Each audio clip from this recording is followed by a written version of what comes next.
there. All right, so we're back. We are presently trying to work out a way of getting at a man called Vanya Sokolov. These three eldritch and rather unusual creations are attempting to infiltrate a nightclub in Camden, a very popular, slightly alternative location, to get access to, disrupt the business of, or just straight up fucking murder one of the key players of Louisa Trosh's criminal empire. In doing so, protecting, admittedly, not because they want to, but because they sort of have to, her estranged daughter. Now, we left it with a little bit of time to kill before you would need to head off to the club. It is a fancy dress night, so would people be simply happy to just go as they are, or would they be making any attempt to try and look a touch more human?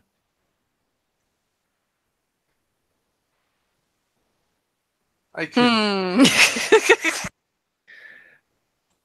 Unless somebody mentions that, I can try it. If somebody mentions that, hey, Oathkeeper, you should maybe not go in as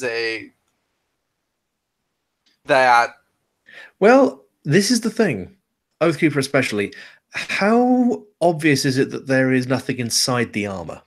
Not very. It's there are only a few slits in the helmet, otherwise the entire body is covered, so it is like I think I established even earlier when somebody tried to look inside that it is impossible to tell if that there's no one inside without like basically somehow managing to get inside the helmet.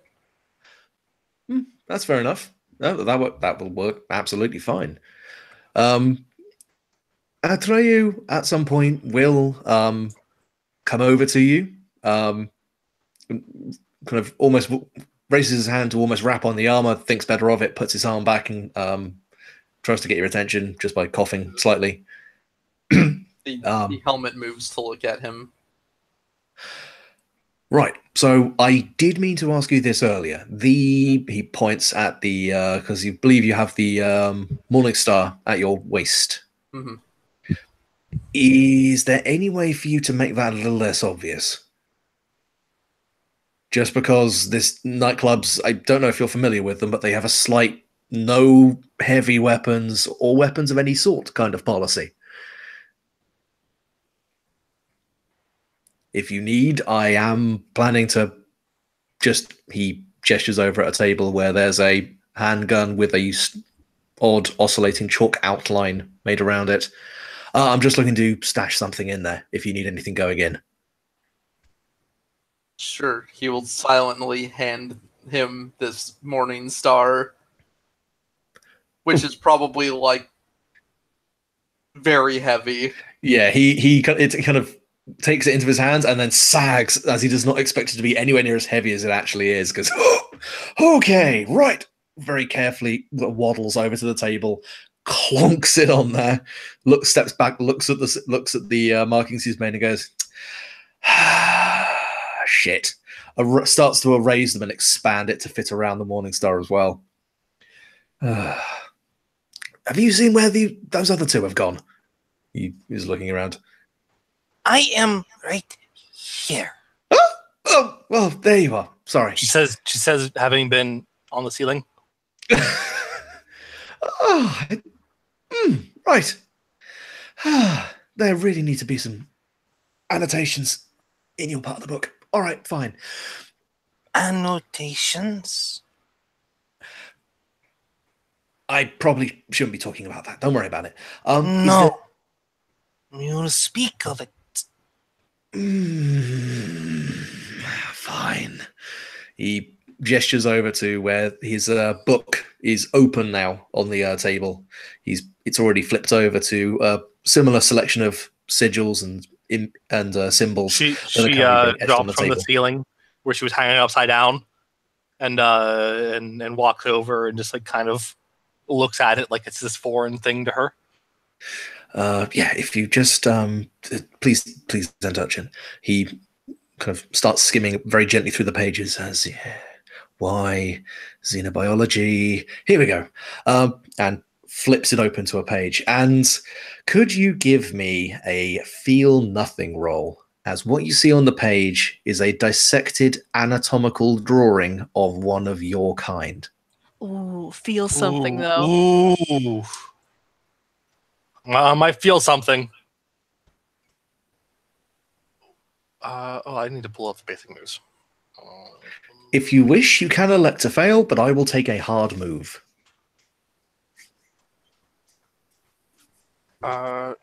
Where's the? This one I had the rules here. Sorry. Basically, just roll 2d6 and add your cold value. Could you give me the rule book? Link that in the chat for me. Because I want to. Oh god, no! Wait, that's my goddamn. Thank you, Max. I linked the internal structure of my PC like a goddamn idiot. I have a question for you, quick as well. Yes.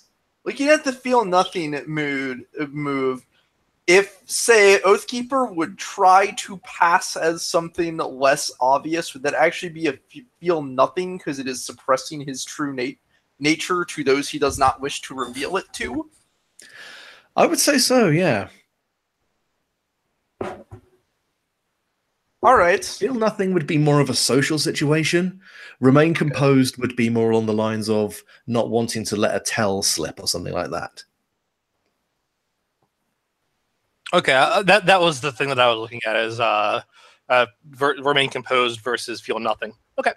Okay. What I'm saying is, would feel nothing to be used to have him look like something other than a knight in armor?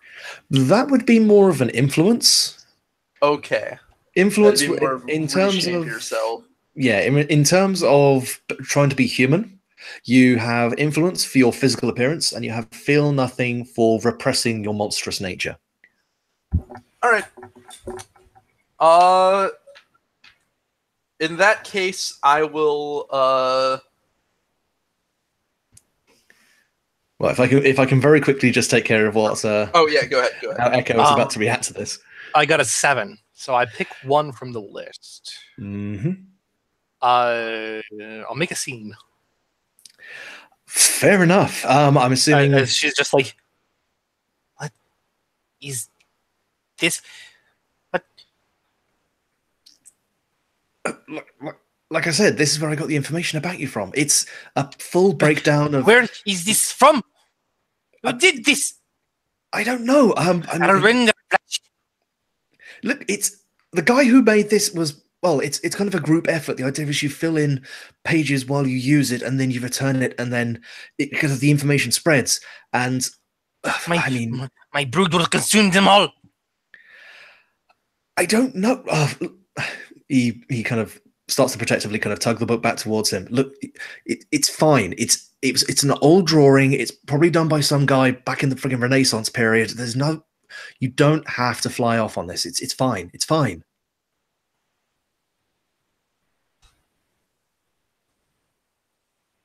Is there something I should roll then to let's see, should I roll a connect? However you react. Yeah, would she react violently? Would she still be inquisitive? Would you want to go for the book? Go for him?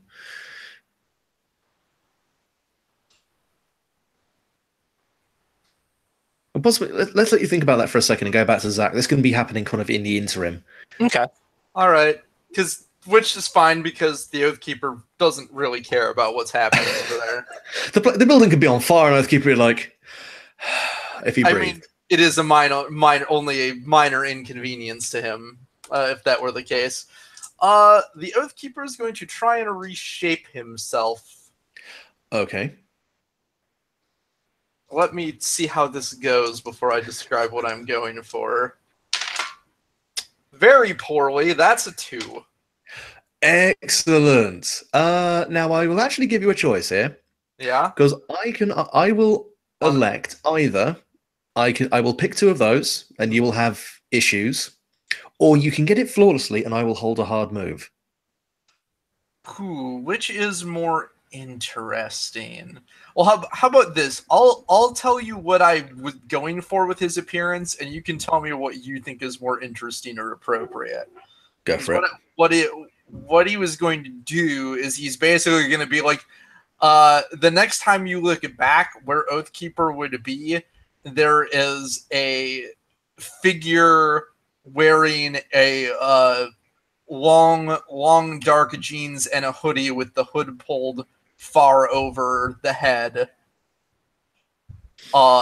Maybe with a hat angled down or something to the effect of that, hands stuffed in pockets. So you are just gonna be a straight emo kid.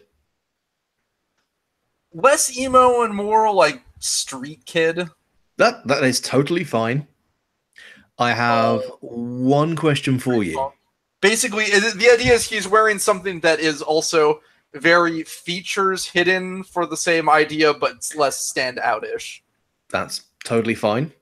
Yes. My only question is, are you going to try and create a costume for him? Is he going to try and create a costume for himself?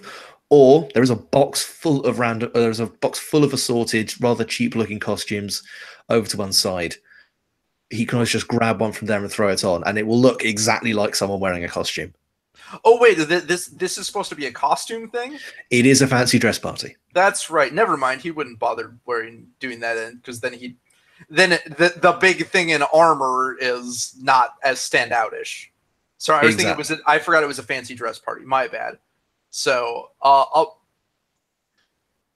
about this? I'll say that role is to make him have more human proportions instead of being larger than life. Like he's a big, almost, it's a big figure, and maybe that role was to shrink him a bit to seem more like a person in this than like monstrously be less monstrously large. So that way I'm not taking back a failed role just for the sake of it. That's fair enough. No, I'd say that's actually easy enough that you wouldn't have any complications with that. So I will decide to hold a hard move. Okay.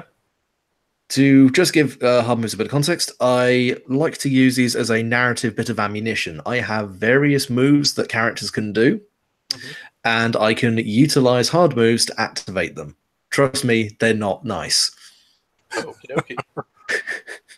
It was fun building up a bunch of characters, then going, right, what are the things they can do to really fuck the players over? Ah, that's a good one. Okay, I know what I'm going to do now. Mm-hmm. Oh, I'm going to read a face. You're going to read a face. Okay, go for it. I get a 10. Nice. So yeah, you hold to, and you can ask any of those questions. You can ask them, and you can hold them until the end of the scene. So if you want to ask something, which I'm looking at them. I'm trying to figure out which is because the question that she's going to ask. Yeah, I mean, if you want a different question from that, feel free to spin it. Okay. The question that she's going to ask is that your plan of me? To rip me open? To understand me? Yeah, that sounds like a what do you really want one now. Fair enough. Yeah, actually kind of opens his mouth a couple of times, looking quite shocked for a moment. Goes, no, we know everything we need to know about you. Like I said before, I don't just hurt things willy-nilly. You're kind of fascinating, and I understand that it must have been kind of weird to see that, but like I have seen all sorts of weird anatomical shit, and it's just science. It's just the meat under the bone. It's just understanding how the things work. It's nothing personal.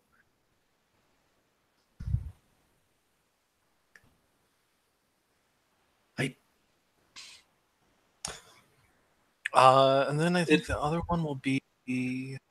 I'll hold the other one and ask, perhaps at that point. That's okay. She was like kind of like on the tip, like on like the balls of her feet, the tips of her toes, and like hulking up her shoulder and like looking big, and she lowers herself. Yeah. She kind of responds in kind, sort of from being from clutching the book in front of his chest and kind of looking quite wide-eyed. He kind of lowers himself a little bit. I know this isn't a great situation for you to be in, and I appreciate that you want to go home or whatever you want to do. This, he taps the book, is very clinical. It never really talks about where you, well, it talks about you come from the Amazon, you come from tropic climates, the way you establish colonies, the way you implant your young and things like that. It never talked about the structure. It never talked about, I mean, it never even said you could talk. I thought you were just going to be some kind of thing. The information in that book is incomplete. I would suppose then that it would not even have information on the colony. Colony? At this point, the Oathkeeper will speak up. It seems likely that whoever authored that piece was did not do the deed themselves, but came across a already deceased member of your clan. As I would hope. It certainly would not know of a colony. Humans taken into a colony do not leave. They're happy. They will not betray in such a way. I guess not.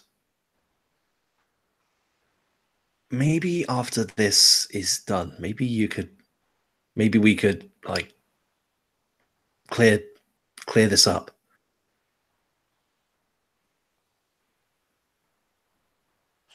I guess I'll ask, what are you holding back related to that?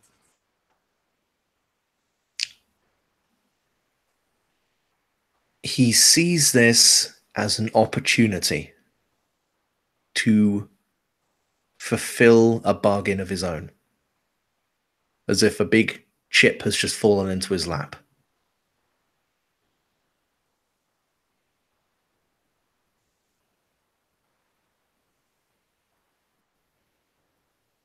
Yeah, he kind of is trying to contain himself, but you can kind of tell there's like a slight crease of a smile around the sides of his lips as he kind of begins to kind of gabble slightly about, I mean, this would be fascinating because like pages of this stuff. I mean, if there's a whole system, a colony system, I mean, a symbiotic relationship with humans, I mean, that's fascinating in of itself.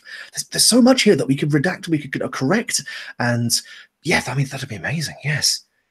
There is something more that you have to gain.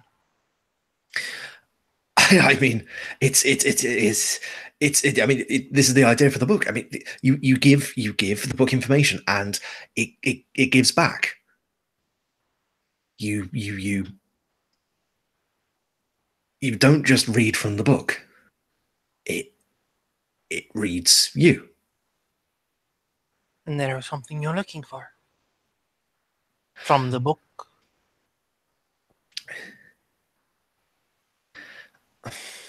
Information is a cost, then, like money in your society.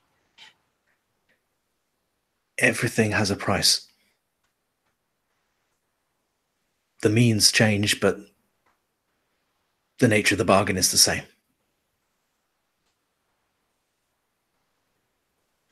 I have something I need to find, and the book tells me it can give it to me. But I have to give something first. And then you will have to give me something in return. If there's always a cost.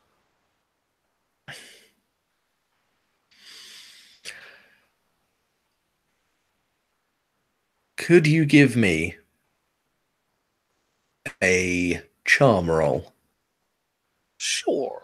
And take a +1 on this, because you have now uncovered precisely the nature of what he considers valuable.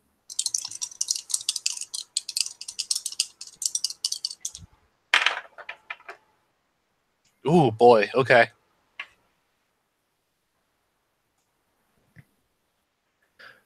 I got 15. Sweet baby Jesus. Right. I rolled 12, and I'm using the more charming template. Oh, nice. Wow. Okay.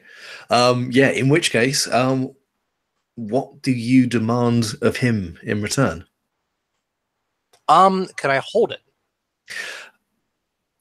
Yeah, sure. If you want to just define it as something to be collected, a debt to be collected upon at a later date, that's fine. Yeah, Achio will nod emphatically. It's like, yes, of course. This place is still so new to me. I know not what I want from it. I can understand that. It's a weird world, and it keeps getting weirder every day. But if there's anything at all, you just have to ask. A fair trade. Good. Now I must ask, what is this dress party? Oh, fancy dress. So humans have this idea of celebrities and fame where people know you for certain things you do, and you are respected or you are loved for. This is weird trying to explain to someone who has no idea about pop culture. You would be surprised. Do you have that? Oh, as My kind are worshipped. I would, if a person decided to dress up as one of you, how would you take that? Would you be mad? Because that smells kind of like sacrilege. My brother would take it as an involuntary sacrifice. I would be entertained by their inability to capture my likeness. Huh. All right. Make sure not to dress up like one of you guys then. Yeah, the idea is that you At could least around my brother. Your brother has a habit of As I said, I would be only entertained by their inability to capture my likeness. Huh. I think we can probably go into this in a little more detail maybe after we've done this, but I'm gonna need like so many pens. But the idea of a fancy dress party is that you go to a location where you drink alcohol and you talk with other people and there's music and you dance. And the fun is that you dress up as someone who you respect or you like or you think looks really cool. And for the most part, it's just, sexy variations of standard stuff. But occasionally you get people who look like they've done super good stuff and they look amazing. So it's mostly an excuse to get high and fuck someone in the toilets, but there's some kind of meaning there, I think. I'm not unfamiliar with mind-altering substances, alcohols, and drugs. We have them where we come from. Fermentation is an important thing. The mind-altering substances, they prepare a sacrifice, so they feel no pain. and they are pleased. Fascinating. And the dancing and the music, a common occurrence, celebration of our protection of them.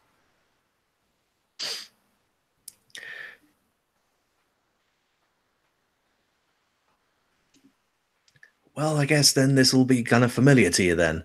All I ask is try not to publicly sacrifice anyone because it's a very public place and cell phone cameras are kind of a thing now.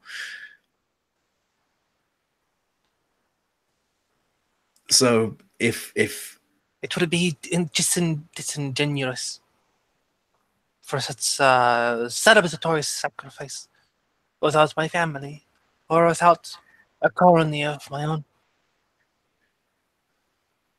that's fair enough, I suppose. Cool. Back to what I was actually going to ask you before. Is there anything you want me to bring in? There will be guards on the door, and they don't like it when people bring in weird stuff. He gestures to the Morning Star and the gun on the table.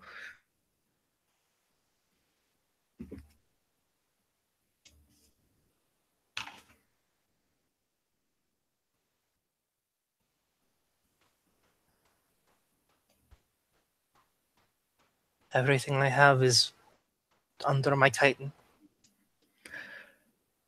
That's cool, I suppose. Just they probably won't pat you down. They tend to get shouted at quite a lot if they do that. So I guess you'll be fine.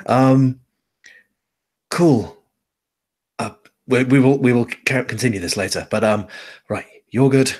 Big dude's good, and a little bit smaller now, which is kind of weird. But all right, sure. Where's Orr? Probably back on that computer playing Doom. God fucking hell. Has Orr moved at all? Yes! Because I had to be leverage for when she tried to find his sacrifice. Okay, that's fair enough. Okay, yeah, he will sidle over to where Orr is on the PC, kind of clear his throat a couple of times. Can I break you away from shooting demons in the face? Is it time to go? Almost. Just a case of getting things past door security. You got anything you need to bring in? I can sneak it past. It's a case of just making sure that it's not obviously caught when you walk in the door.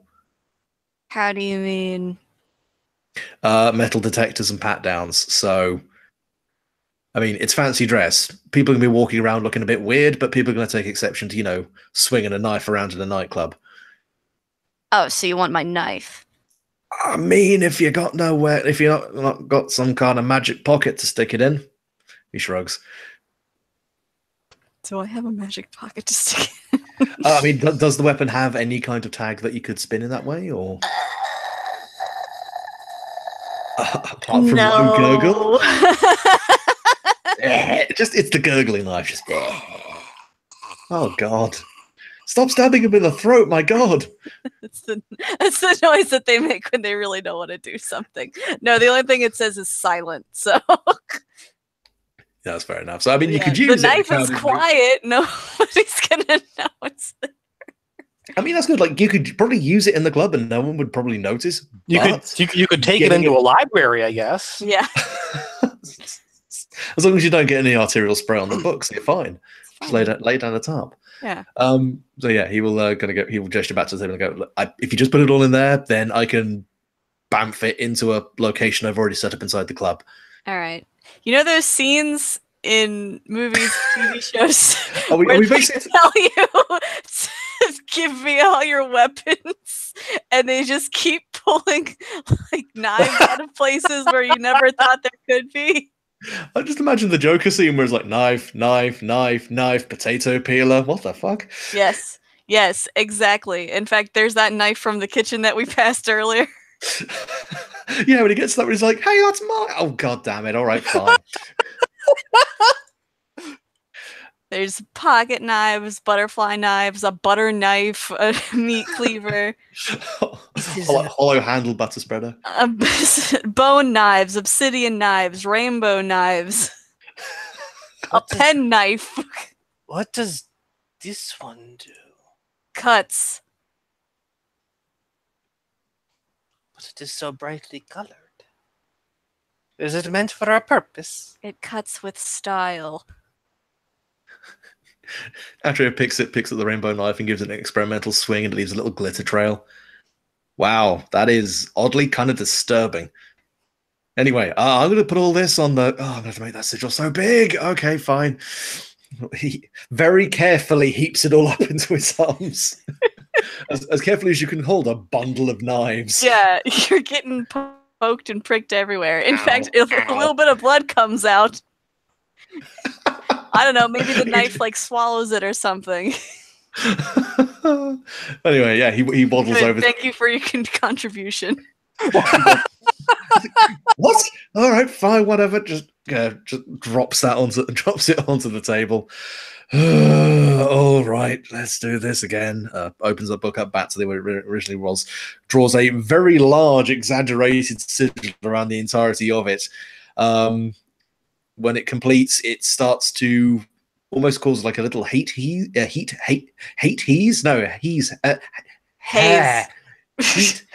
There we go. English, I could do it.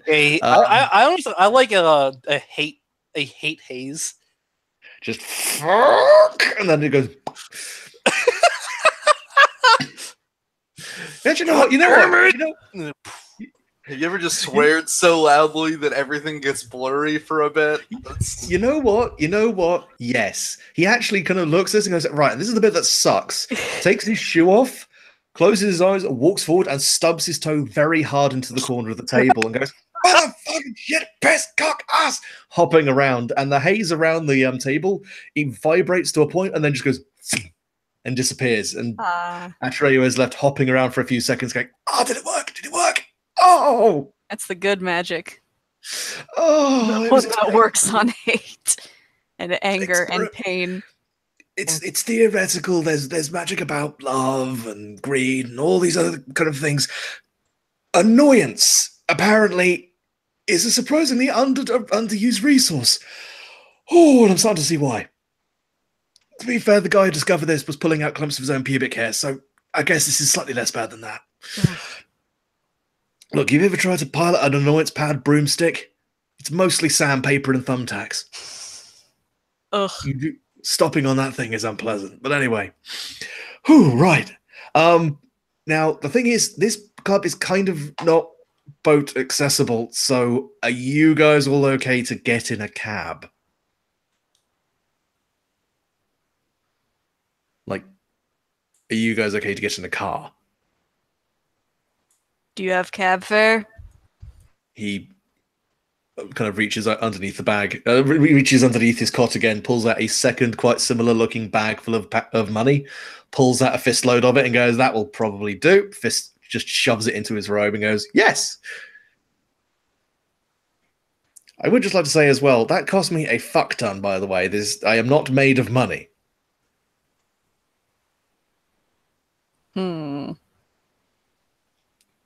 That's also another thing, actually. It would be strange for a human to be made of money. It makes very poor golems, I'll tell you that much. I was going to say, Nate, do you want to increase the size of your swarm? Yes. So, because last session you did infest that poor lost German backpacker.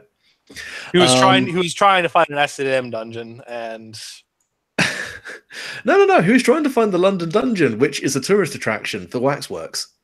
oh, okay. You just assumed because he was German, he was some kind of sex pervert. I mean, any tourist, to be honest with you. It could have been literally any tourist at all trying to find the London dungeon, and I would have been like, oh, so he's looking for an S&M dungeon. Okay. I don't think anyone would be that open with it. Or they'd at the very least be in Soho. But I don't anyway. know. It's Europe. Aren't you guys like more open about that stuff over there? Still fucking illegal. Actually, no. S&M clubs are actually still technically illegal, provided you don't have, penetrative sex, which is weird. It's like, this is fine, this is fine. Now it's illegal. Oh, all right. Also, no face sitting because someone might not be able to breathe. The fucking Tories. Let's not get into that, because I will just inarticulately bellow. Any country where you have to submit a formal request to have porn on your internet, on porn sent to your IP address is like, fucking just kill us now. Just pull a plug in the center of Land's End and sink the entire fucking country. If I want butt stuff, I will have butt stuff when I friggin' want it. Thank you very much. Anyway, yeah. But anyway, I would like to increase my swarm. cool. So what is your eerie? My eerie is +1. Cool. So you this very rarely gets used, so I kind of want to make a bit more of a thing about it. Your eerie is also your amount of creep per session. Okay. So it's a finite resource that refreshes every session, where you can utilize it to heal damage, perform certain actions, and also use it instead of rolling to get a partial hit, guaranteed. So if you're about to do something you kind of crap at and you definitely want it to work, you can spend a creep to actually go, I get a partial success at least, by channeling additional energy into the move. Okay. But yeah, because increasing your size, you just spend a creep to increase the size of your swarm. You take no other mechanical benefits apart from the fact that you take an additional +1 to your traumatized move. So when you attack someone, you roll an additional +1. I will note that. Let me figure out something to determine how much creep I have. Let's do this. Well, it'll pretty much now be 0 unless you do something where I go, you could get more energy back from this. Okay. So it's a 0 right now, and then I have a swarm size of medium? Yeah. Yes. Because it's started small. Mm-hmm. And anytime you take harm, you can elect to shrink the size of your swarm to completely negate the damage. Okay. But that will shrink you down to the next size. And you cannot do it when you're small. Right. So think of it like a one-use shield, basically. Okay. And as you can see, as you get bigger and bigger, you get more and more goddamn terrifying. Mm-hmm. Huge in particular is just sweet Jesus. All right, I'm all about this. Groovy, right. You can see why the last time someone played a Swarm, they just power gamed that and they were just destroying everything. Yeah, I can. Yeah, I would also do that.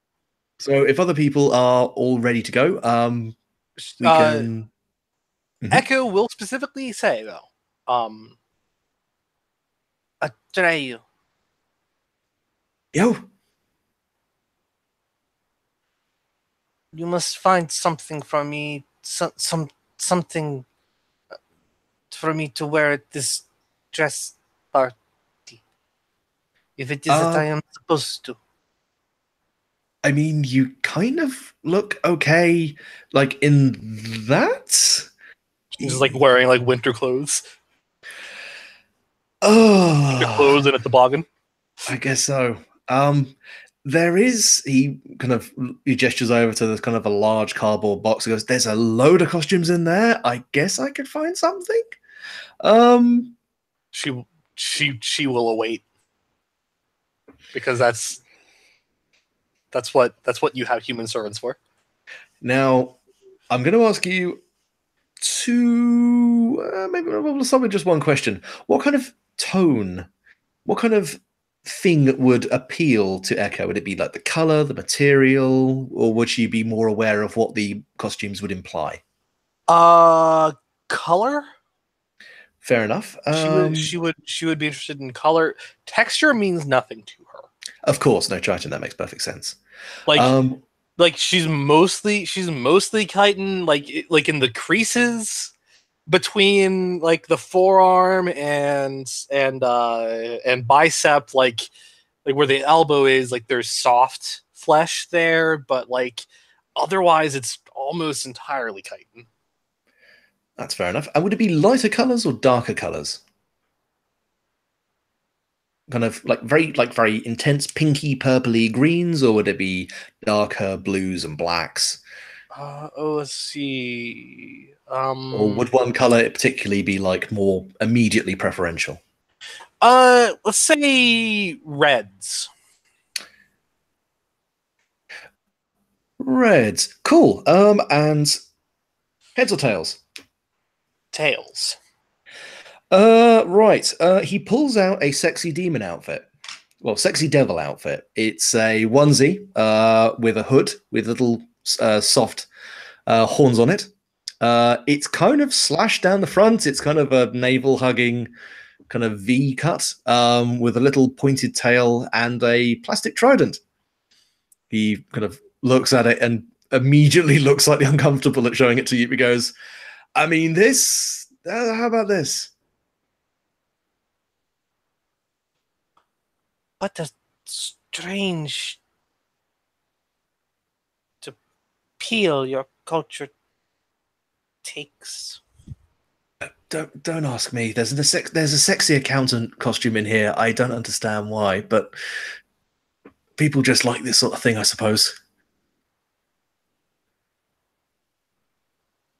She takes it, but like she doesn't understand the whole sexy aspect of it. Specifically, it was more the horns and tail and plastic trident thing that she was questioning. Yeah, he kind of he actually politely turns around when you get changed just out of habit. Just yeah, it's just I guess people will kind of have to guess that it's like some kind of double layer costume or something. It'll be fine. I guess he points it over at all. You're all right to go in whatever the hell you feel like looking. Gives a thumbs up. No, I mean, I would assume that since the job is particularly messy, that Or has a little bit of reality altering effects on just what they wear alone. No, that's fair enough. I was an EMT yesterday, so no, last week. And today I will be, I don't know, a hairdresser. We'll find out. A slightly different robe. It's just all different types of robe, but somehow they seem to fit to the situation. Yeah, don't worry, it's fine. Nice. What's this guy doing? Business, but casual. My business robe. Nice. Yeah. Yeah, that's fine. That's fine. That's fine. Right. After me, we will take the surface exit. And he will step outside. He will step out of the bunker and gesture for you guys to follow. Echo follows. I'm assuming everyone follows. She abandons the weird plastic trident. No, I play one more level of Doom. Quickly, I can speedrun this now. Any percent, motherfucker. But yeah, you guys will leave. As you go by, as you exit, you do notice there are 3 wax mannequins just standing there at one of the mouths to one of the tunnels. They seem to be in a 90s boy band pose. One of them's kneeling with kind of its hand up by its chin. One seems to be flexing. The other one seems to be just standing there with its arms folded. That's a thing. Do any of you look back after you go by? Echo poked them as they approached. Yeah, I mean, you poke one and it just very slowly rocks back and forth. If you poke it hard enough, it falls over. She is satisfied with this. I would catch it because I don't want to. Look, I don't want to be here for any longer than we have to be. If we break shit, then we're gonna get into like all sorts of trouble. Do you look away at any moment?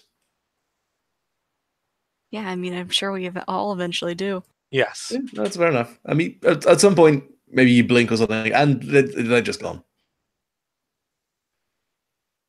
If this happens while Aura's holding it, you feel like a sudden lightness, and then you look down, and all three of them have just vanished. It's fine. You hear distant footsteps going down a hallway. Atreyu just look. Atreyu looks behind himself, shivers slightly. Ugh. Those fucking guys. Anyway, So interesting. there's lots of weird shit around here. Don't worry about it. You're genuinely probably some of the scariest stuff down here right now. But trust me, you don't want to be around here around Christmas. Anyway, but nice. He pulls out his phone, dials the number, kind of says a couple of words into it, and closes it again. Right, they'll be picking us up outside. None of you guys are going to be a little bit weird if we go inside someone, are you? The cab I called is a little bit temperamental, so just hands inside the windows. No scuffing up the seats. Inside someone? As he's speaking and kind of leading you up to the surface and out into what is now a fairly cold, kind of darker evening in London. She hisses at it. Understandably, there is a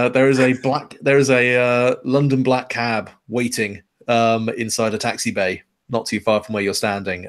It's on, and the lights flash, but there is no one in the driver's seat. This is Stan. He'll be getting us there. He's quite quick, discreet, and only requires the basics, so he's fairly reliable. All I ask is just, again, please be careful on the upholstery. He gets very finicky about that, but we should be fine. I don't. It's a sentient vehicle. The Oathkeeper does not care and gets inside. You all feel the kind of a strange warmth inside the leather of the car. And a slightly second-hand quality to the air while you're inside the car, but it goes off without much complaint. Atreyu peels up a couple of notes and posts them into. It's more charitable to call it a slot and not a mouth, but it seems to kind of get sucked in there. There's kind of an appreciative noise from inside from the engine as it revs to life, and they just peel off out into traffic at a slightly faster than typical rate. And London at this point. So go on. Is anybody? I'm just imagining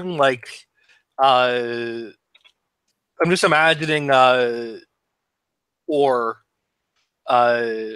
slapping Echo's hand away when she just goes to, I don't know, put an egg somewhere.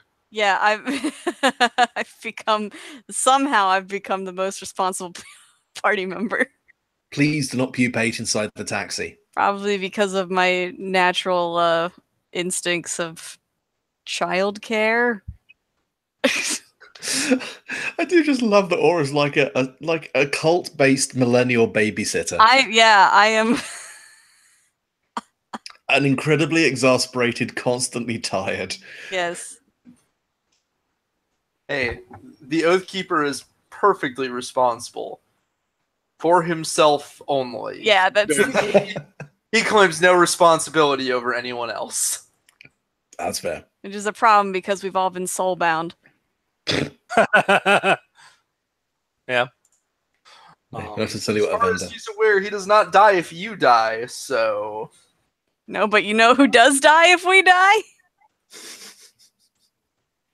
Who? Everybody, because I'm feeding a baby god back home, and the Oathkeeper might be mostly okay with that. Okay. Finally, I can have a holiday. You pull out, and London at this time of evening is still kind of busy. A lot of places are still kind of quiet. Whatever happened over the last couple of weeks has definitely kind of put a hole in the nightlife in this area. But as you go into Camden, which is an older part of town, it starts to pick up again. There are a lot of venues, clubs, pubs, various other places as well, possibly slightly less legal places.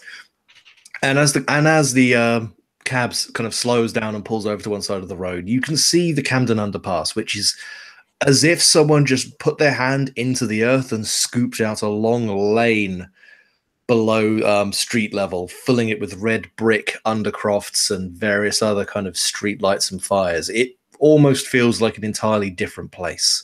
There is a palpable sense of humanity just crushing and moving and talking in a way that doesn't seem to have got to anywhere else, but immediately it's warm, it's full, it feels chaotic, but at the same time cohesive. A dozen different forms of music, a dozen different types of conversation, all clash together. Excuse me as I just burp into the microphone like a true professional. And Atrio steps out of the cab, kind of waves an arm.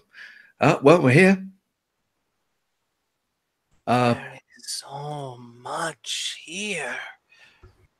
And notice so. Yeah, you can enjoy it when we're out of the living creature, please.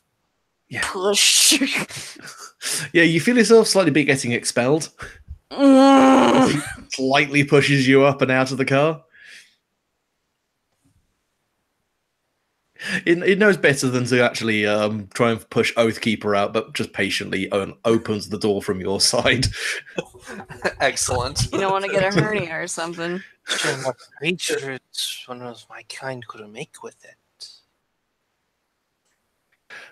Please do not suggest anything like that. You do not want to get run over. Such a large brood. There's- Large in size. The Oathkeeper gives Stan an appreciative nod as he found that ride perfectly acceptable. Stan idles for a moment. The kind of slightly raises its engine as Echo mentions that. Slams its doors together. Well, slams the door nearest Echo, but gently closes the door near Oathkeeper. Oh, God. And then quickly pulls back out into traffic. Can't believe our sentient fucking suit of armor is into war.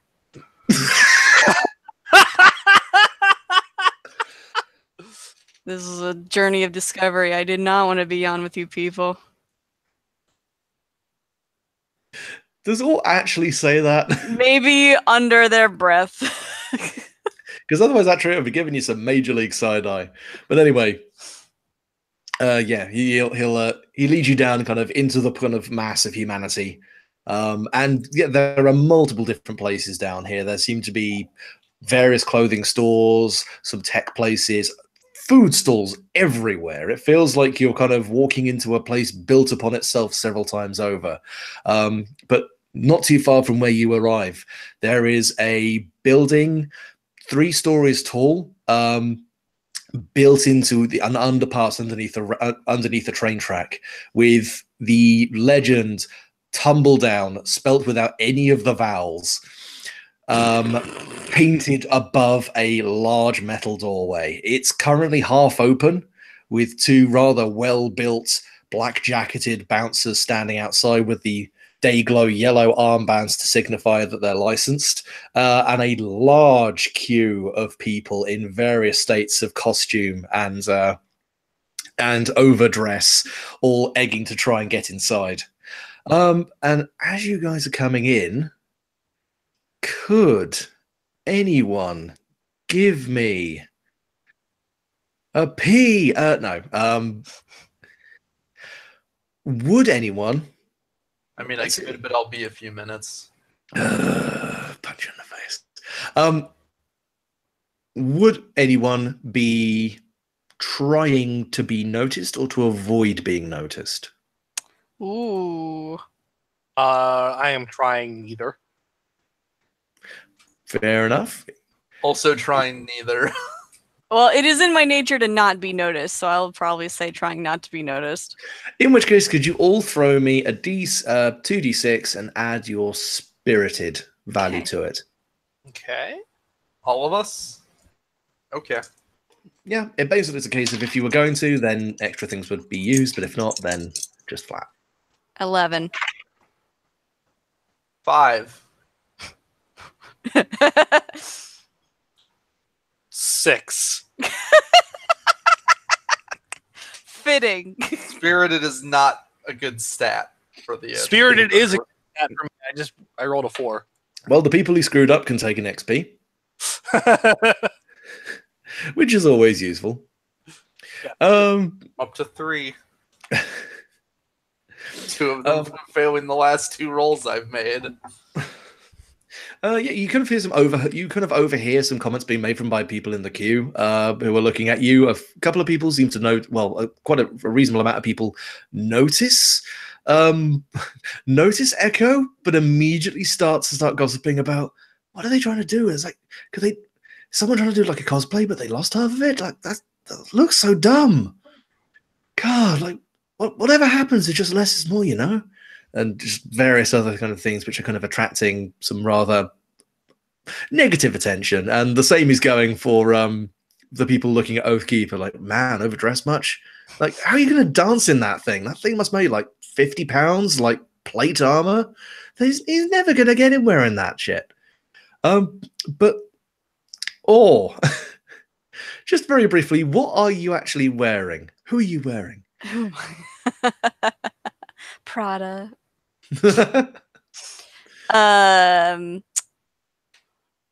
Or's usual dress is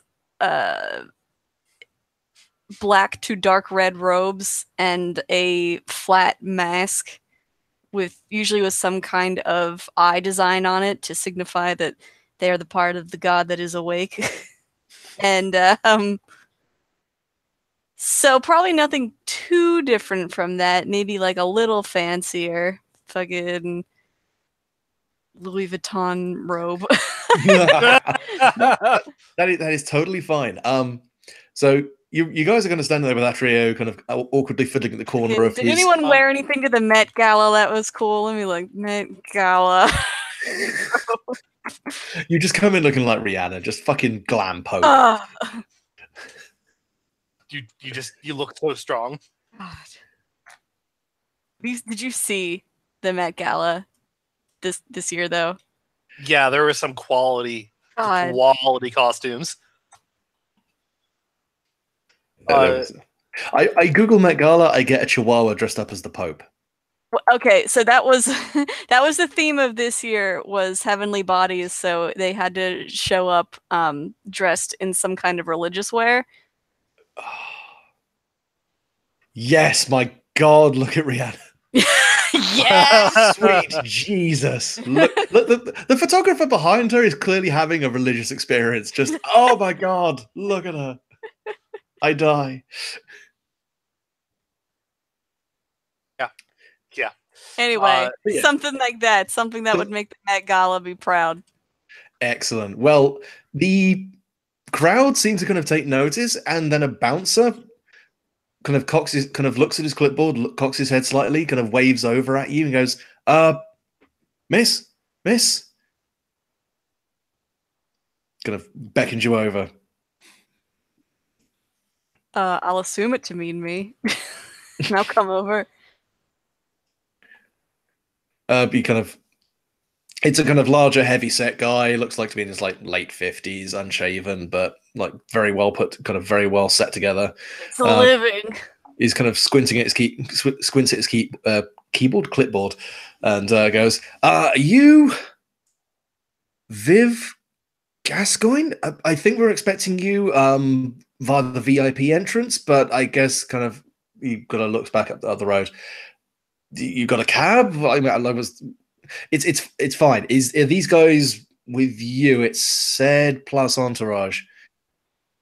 Yes. Okay. Do you need anything for the room, or are you okay to just go up ahead? I can get one of the attendee staff to come down and get everything sussed out for you, or I'm are just you gonna okay for walk this? past him. Okay, well, I guess that's happening then. Are you indicating that anyone else is coming with you? If they don't follow me, that's their own fault. Echo, at the time, not paying attention, has gone up to one of the people that was gossiping about her Oh no. Okay, no, yeah, I am gonna take her. because she was going to ask them a question. Oh Jesus. Just, my God, I mean, like, the mask looks good, I guess, but the costume just does not. Oh my God, she's coming over here. Okay, Oh, okay, baby calm down, Jesus. calm down. Yes, can I do something to Has help you? something been done wrong? This whole thing you've got going on is kind of extra. I mean, it looks high class, but I mean, look at this. Look at the Delvo outfit. I mean, that's kind of overdoing it, don't you think? Pick a term, pick a tone. And I would have you take it up with my servants. She will motion over to Atreyu. Yeah, 'cause their face kind of looks at you, kind of goes to you, then to Atreyu, then back to you, then back to Atreyu, and kind of creases slightly and goes, okay, and then starts to see orb just being waved in and their expression goes from confusion and mild disgust to, oh, wow, I didn't know you were with her. So you like part of the act? Oh my God, I'm so sorry.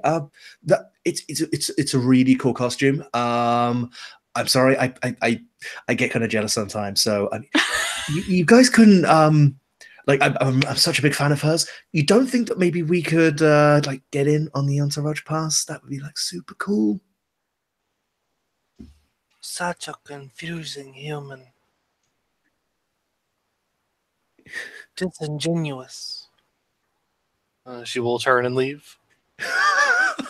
Fucking destroyed. Are you actively trying to shut that person down? Yeah, sure, why not? Right, Switch give me systems real quick. Roll to shut Well, them down. no. Give me a remain composed to just brutally just to shut this person down. Sure. Murder with words. I'll remain composed. Okay. No, I missed. Oh, just a straight miss. Yeah. Fair enough. Right, I will hold a second hard move. And yeah, they kind of blink for a few moments, and then as you go away, you do kind of hear kind of whisper under breath, "Man, these people, these performers, so fucking crazy. I mean, you humans, what the fuck is up with that?" She goes back over and will slap the taste out of her fucking mouth. But yeah, you walk away and with eyes sort of burning into your back, but yeah. Atrio is kind of guiding you towards the front, is kind of guiding you toward the entrance, going, okay, we go inside now. Go on.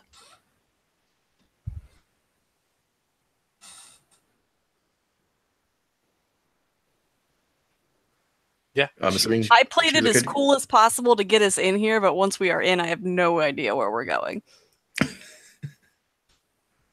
Well, you got mistaken for someone important, so that'll be interesting. Hell yeah. So yeah, inside the club, so immediately you can see it's very close, very hot. The walls are red paint where they are not utterly coated in plastered in posters. There is what looks like the battered remains of scroll work across the top of the ceiling, some Art Deco motifs scattered here and there. It feels like this place has probably been refurbed by several different designers over the years, and no one's really agreed on a look. Immediately out in front of you is an expansive dance floor where pounding intense metal is being played with a huge amount of people already stomping across the dance floor. You can see further off off to your right, slightly removed from the dance floor, is a flight of stairs going down with letters spelling out "The Pit." And even louder music coming from down there. But across the dance floor, behind some velvet rope, you can see some stairs leading up with another couple of heavy-set guys. These guys without armbands, but which looks to be more of an exclusive area of the club. It is intense in here. It is loud, and it is an absolute packed throng. Atreyu is kind of panicking slightly. Not to an excessive degree, but he is definitely kind of bunching When his arms. isn't he? Was He, was he supposed to? Was he supposed to be always coming with us? I was, I guess, under the impression that at some point he was just gonna leave us to do our thing and then find us later. But does he feel the need to, or I guess he is just going to be supervising the whole time? Atreyu is going to. Dredge was about to actually say that. Atreyu is kind of holding his hands together, kind of over the roar of the crowd, leans over to Orr, and kind of as well. He has to shout, but he's trying not to like make you go slightly deaf, but just kind of shouts, "I'll get you guys to where I stash the stuff, then you're on your own. I'll be outside. Let me know when you've taken care of him and we can get out of here."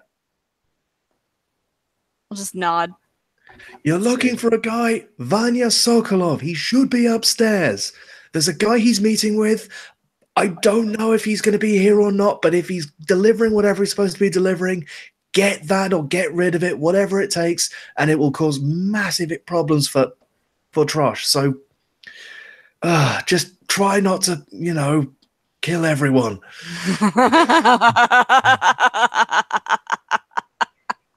Think of how much blood is in here. Look at all this tightly packed blood. Amanda actually got some reverb on my side, so that sounded really fucking ominous. But yeah, he will. If no one else is going to prevent him, he's going to move across the dance floor and he's going to head towards the toilets. It's unisex, just because at this point it's a case of we could have separate queues or we could just try and deal with it as it comes. And heads inside. Is anyone going to go with him? I mean, he told us that. He told me he's got my knives, so yeah, I'm gonna follow him. Okay, cool.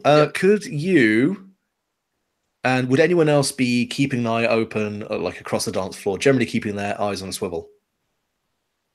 Echo would be, because she's taking in all of the sights. She's naturally curious. Right. I will say, Amanda and Nate, both of you read me a scene.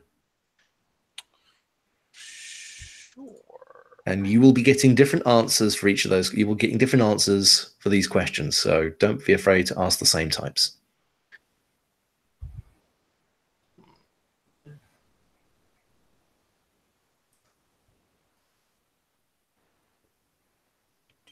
Scenes. So plus sly.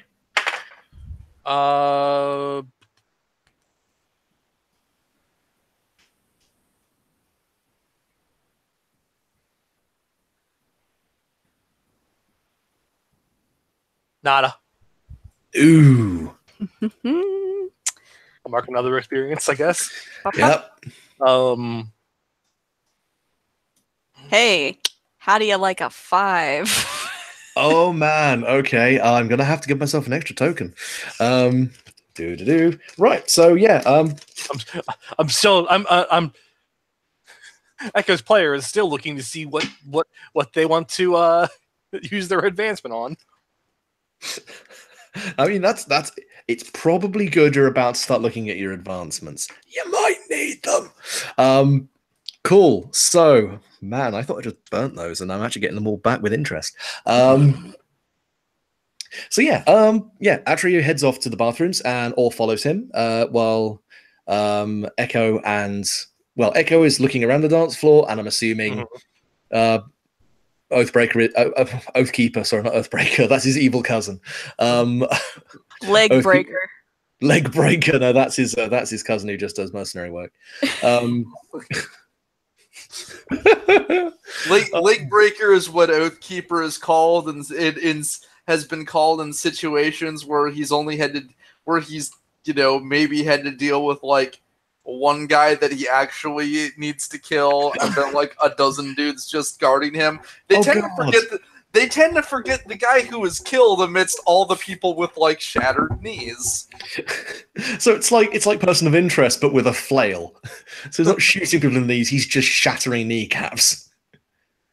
Oh god, I thought Batman was bad. Anyway, So yeah, we'll go with Or and Atrio first. So Atrio and you both go into the bathroom. It's a standard club toilet. It's still quite crowded. Smells goddamn awful. There is probably someone doing cocaine in one of the toilets. There is definitely someone smoking a joint in one of the urinals. And Atrio moves over to a cubicle. Make sure that it's clear. Then kind of gestures for Or to come in there with him. Sure. No one is batting a goddamn eyelid. No, in of this course place. not. They know what's going to happen in there. Yeah, he kind of closes the door. Right. So it should be he's sizing up kind of the wall, which is again plastered in various different types of posters and graffiti. Reaches out a hand, finds an edge somewhere on the wall, and pulls, and a whole piece of the posters and then the tile work behind it comes away in one neat piece. And behind it, you can see very densely packed, in fact, spilling out of the alcove, because he didn't anticipate this much shit, are all your knives, a gun, and Oathkeeper's Morningstar. Well, I try to catch the knives, like, Oh, God. I pull out the robe as if to catch them, like, in a net. That's fair enough. So yeah, there's a loud clattering, and some knives do hit the floor and skid away. And it occurs to you that the sound of the knives falling is strangely loud. Like, normally there's a lot of extra noise in here, and there was just a moment ago. And then you realize there is no sound in the bathroom. And then someone puts a sawn-off shotgun and fires it through the cubicle door. And I would like Or to take 2 harm physical. Thanks! And I'm going to just mark Atreyu. So that's my vitality overall. That is your vitality, yes. You have no harm against physical? You have no armor against physical, I assume? No, that never came up, really. That's totally fair. And I will just do, it's how many? Right, 1, 2, 3, 4, dun, dun. Right. So yeah, and Atreyu kind of drops to the ground as well, bleeding from his arm, shouting in pain over the kind of ringing in his ears as there is now a smoking hole in the cubicle door, which is then torn from the frame by a very heavily set guy and another guy holding a sawn-off shotgun as they immediately launch themselves at you in a flurry of fists. And I'm going to cut from that from a second and go back over to where Echo and Oathkeeper are. Oh, excuse me.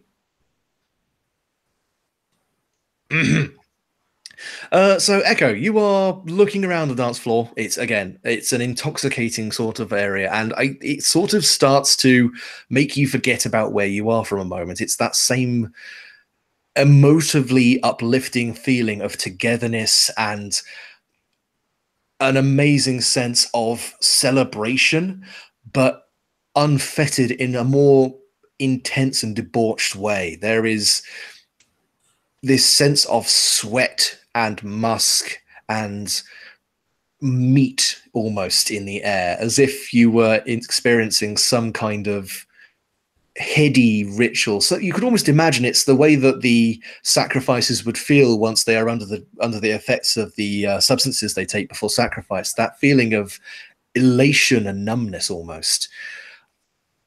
And you are almost so lost in it that you don't notice as people start to look at you in a slightly shocked and confused way. And you feel someone grab firmly against your arm. A very heavy fist clamps down. And another couple come up behind Oathkeeper. And and a very heavy, low voice growls into your ear. You will be coming with me.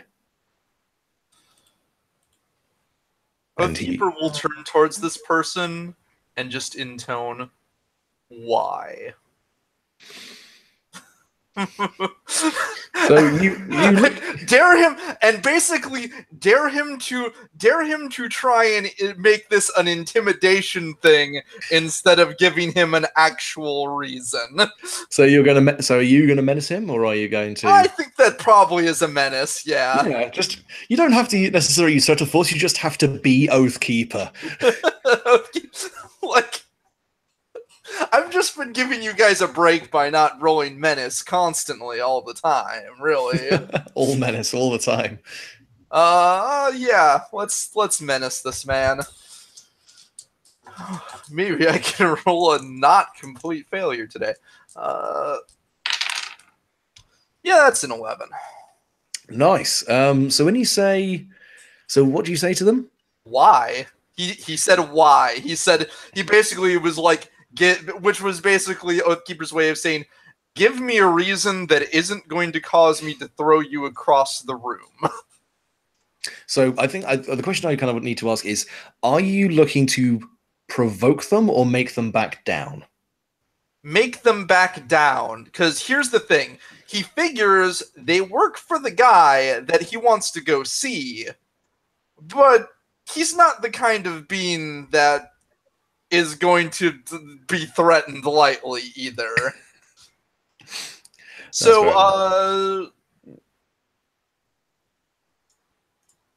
I figure he's either making them back down, or I guess since I get to pick a traumatize option, I believe. Well, it's they either did that what or they.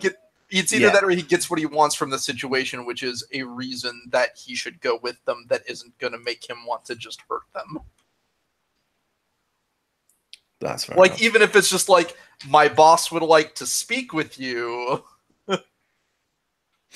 Yeah, you Or turn something and like make it like, basically he wants to make them rethink, like, oh, I should not have tried to intimidate the thing in the big armor. I should just calmly explain, yeah. like the good employee that I am.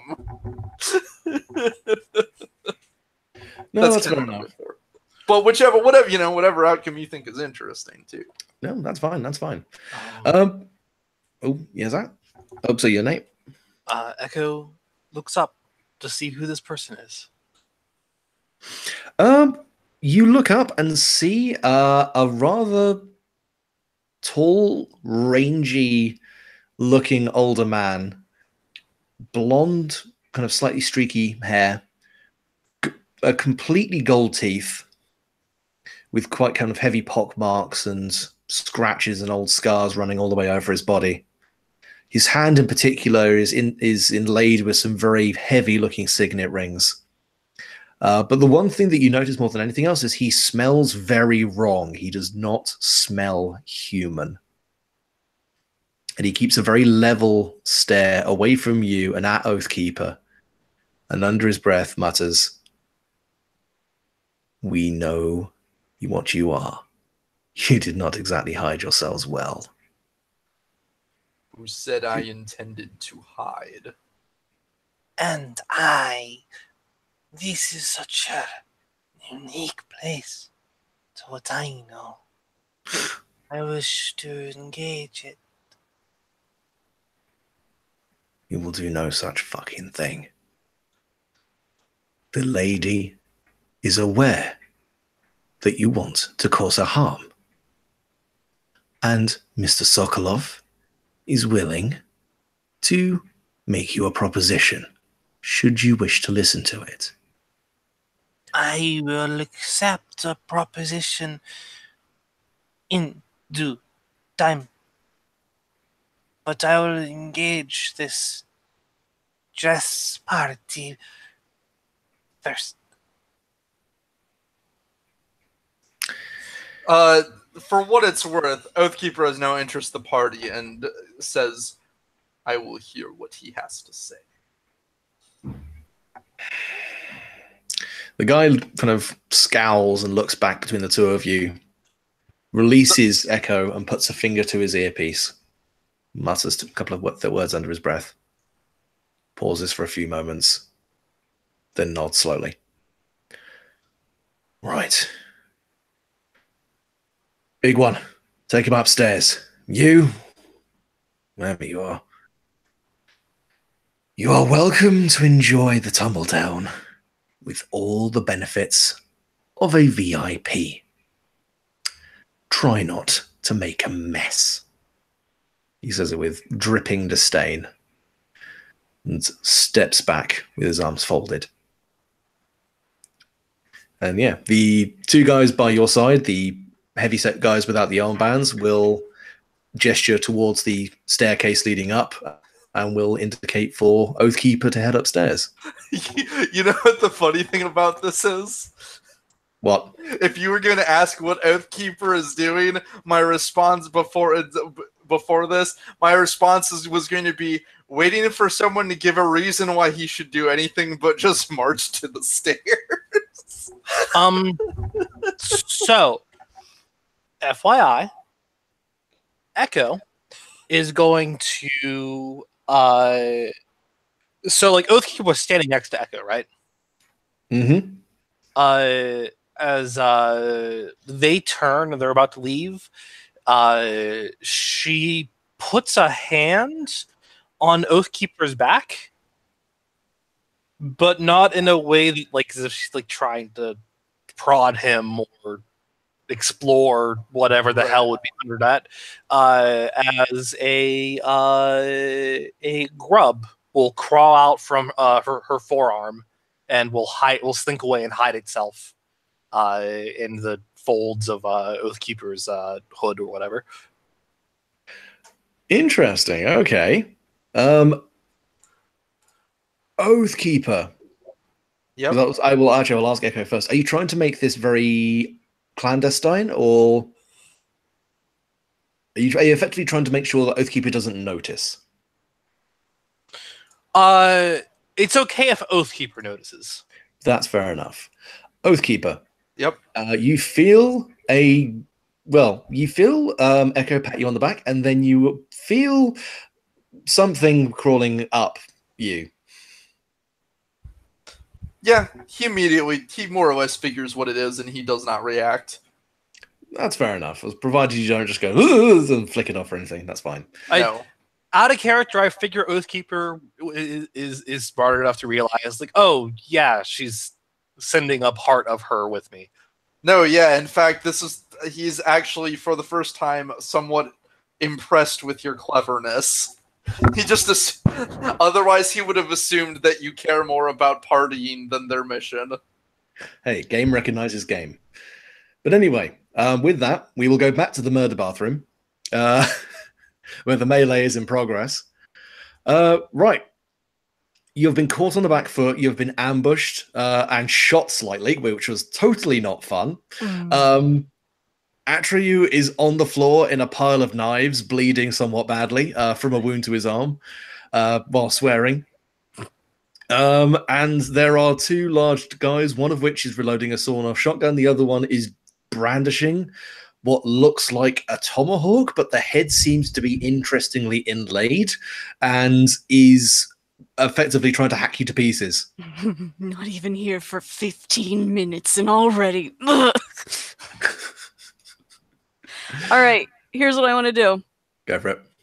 Thing number one, I want to drop down on the floor with Atreyu and pull him into the next stall, like underneath, just to get them away from the immediate danger. Okay. I will say that is actually no, give me your other thing you want to do after that. The other thing I want to do is I want to try... Okay, so follow me here. Go for it. Take me on a journey. All right, I want to try the Harbinger special move. Let me know if this is okay, because I don't know if Atreyu technically counts as another player. But when another player assists you with fulfilling your master's needs, you can let the assisting player gain favor as if they could make a conduit move. He's bleeding. I've got all these sacrificial knives here. If I just kind of like get one in there a little bit, feed the god a little bit, maybe I can have him help me inflict some harm with a conduit move. Because the god's already mad at me for fucking up at the beginning last session. That is totally fucking cool, and I am Okay. totally down with this. I am down Okay. to fucking clown. So my First- idea is to pull him into the next stall, grab a knife, and be like, don't Like, be mad. I will say this. Don't be mad. Give me a remain composed to get out of danger first. Okay. Give me a plus call very quickly. All right. Okay. Roll well, please. Oh, thank God. It's a 10. Nice. Yeah, you kind of grab a knife, grab Atreyu, It's and business time. it's horrifically unsanitary, but you John Wick the fuck out of there underneath the stall, kind of sliding him underneath with you. Atreyu is kind of gasping and confused, and you hear a tomahawk clatter into the edge of a toilet seat and shatter it. And a kind of muffled swearing from the other cubicle as Atreyu kind of sits up and goes, "Okay, that's not what I expected. What the fuck? Oh, shh. What? Oh, fuck, that shit hurts. Okay. I need you to trust me. Trust you? Do Why are you giggling like this? you want to live? I mean, yes, but Then welcome to the family. I'm going to stab him in his wound. awesome. Could you give me a pierce the veil I can. to basically give Atreyu a kind of crash course to the awakened god in a way that doesn't make his brain explode? 8. 8 is absolutely fine. You will inflict an additional point of harm on him, but you now activate your special move. You can now basically utilize conduit. You now have a point of favor. You can now tell Atreyu how to spend his favor independently of you. So you can effectively double stack it for a turn. Okay. I want him to inflict 2 harm on everything nearby. Fair enough, yeah. So Atreyu is kind of screaming as the knife enters his shoulder, enters the wound in his arm. As the cubicle door that you're in gets torn away, a sawn-off shotgun is raised, and Atreyu's eyes go red. He instinctively throws up an arm, and you see as the guy with the sawn-off shotgun pales and then exsanguinates utterly out of his eyes, nose, mouth, and ears. And the blood is sucked out of him and into the knife. And Atreyu kind of blinks a couple of times. The guy next to him just watches as his mate keels over backwards, making a slightly hollow slap on the ground. And Atreyu falls over and blacks out. And yeah, you the other guy with the tomahawk just looks at that, looks back at you and goes, "What the fuck? Did you not know? Oh, fuck this." And he's going to take another swing at you with the tomahawk. Okay, cool. All right. So, he's Well, the braver thing is- than I thought. Fine. Well, the thing is, you have not actively attacked this guy yet. Do you want to engage him in combat, or do you want to keep running? Let's see. If you run, you're leaving Atreyu since he just collapsed. Yeah, and I don't want to do that. And we are kind of bound to him in some way at the Yeah. moment. I will tell you as well that if you do kill this guy and dedicate it to your god, you will gain favor. Oh well, shit. Yeah, no. Yeah, I was gonna say, like, if like the sleeping god needs blood, and you can just drain this guy and go, "Yep, that's for you." Mwah. That's for you, big guy. Oh, I want to see a Yeah. movie about this. No. Yeah, He's no. looking at you. I'll go after him. I've got confidence. I have my god behind me. Cool. Yeah. So give me a plus wrath. Give me a traumatize. Okay, I'll do my best. That's not my best skill. We believe in you. Thanks. 10. All right. Nice. Yeah, so pick Actually, it's an two. 11. Never mind. Oh, 11. Pff, that's good either way. Right, so you can deal an additional point of harm. You can, I'm assuming you're using your knife attack. Yes, So you deal as much harm as that does, plus it does you one harm. can, yep, you can do an additional +1 harm. You can reduce the amount of harm coming in. You can get what you want from the situation. You can disrupt, turn around, or driven back, or you can impress, frighten, or transfix them. Now, Well, I'd what I imagine, want from the situation is for him to die, so I feel well, I mean, that's more of achieving an objective outside of death. okay. So if you want the blood, that may be a very useful thing to like guarantee you get that. Well, I feel like because it does one harm naturally, I feel like the tomb harm would push him over the edge, right? Yeah. Yeah, I'm gonna go for the harm.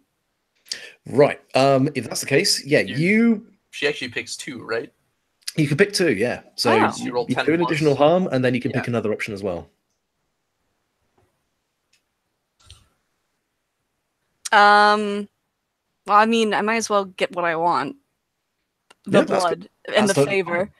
Yeah, in which case, gain a favor and take an additional point of harm. This time it's arcane, but I think that still only brings you down to 2, doesn't it? Yeah. Okay, so it doesn't really matter what type of harm it is, but anything beyond now, if it's arcane or sacred, that counts. Anything physical doesn't count. Okay, But cool. but it will slow you down, and it Yeah. will still fucking hurt. So yeah, basically, it's a slightly anime style exchange of swings as he swings the tomahawk overhead and drives it down the side of your arm in a kind Haha, of motherfucker, I'm cleaving short. motion. And then looks down, and you have just neatly driven this knife through his breastplate straight into his heart. And again, he grays and judders. And I as he twisted looks a into little your eyes. bit. But no blood even runs out of his mouth, and it just neatly gets drawn into the blade. And you feel the sleeping god stir, but in a pleased way. It's just that overwhelming feeling of contentment. Yeah, you feel that yourself. You feel Yeah. this warm sense of contentment. You remind yourself, man, this is why people join this cult. It's fucking awesome. Just get that good bab feeling.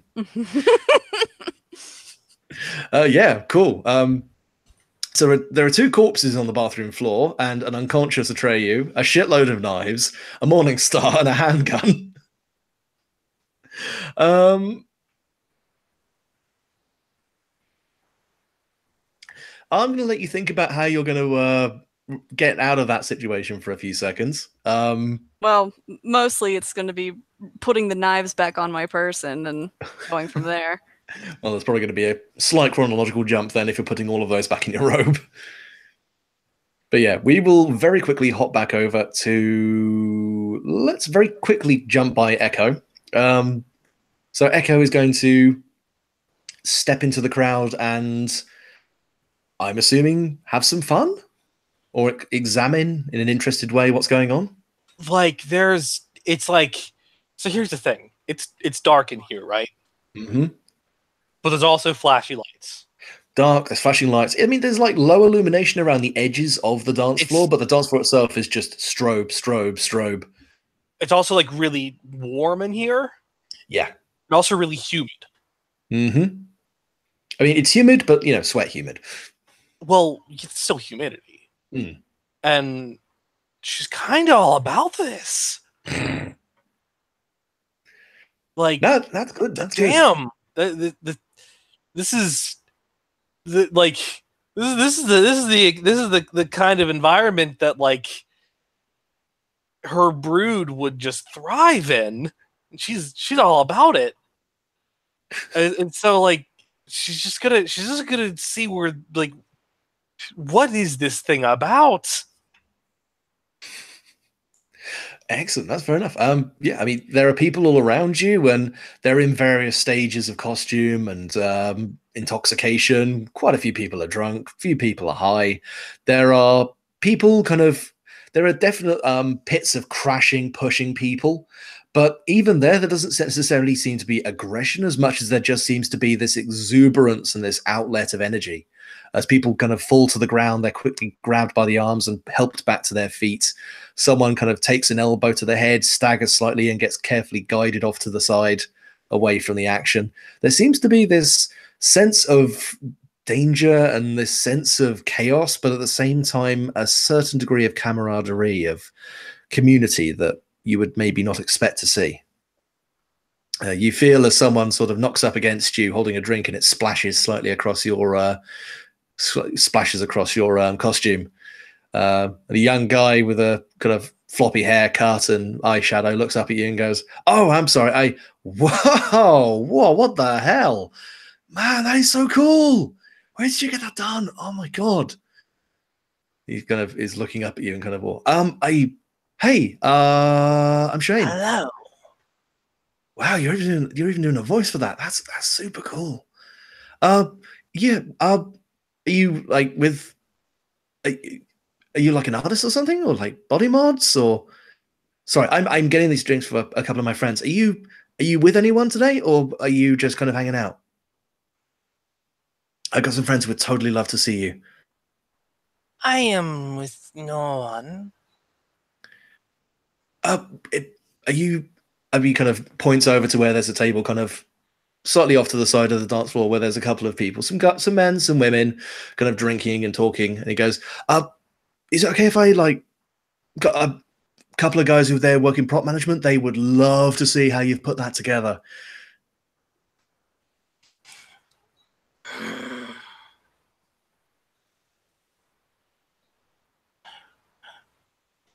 She knows enough that that's probably a bad idea, right? If you say so.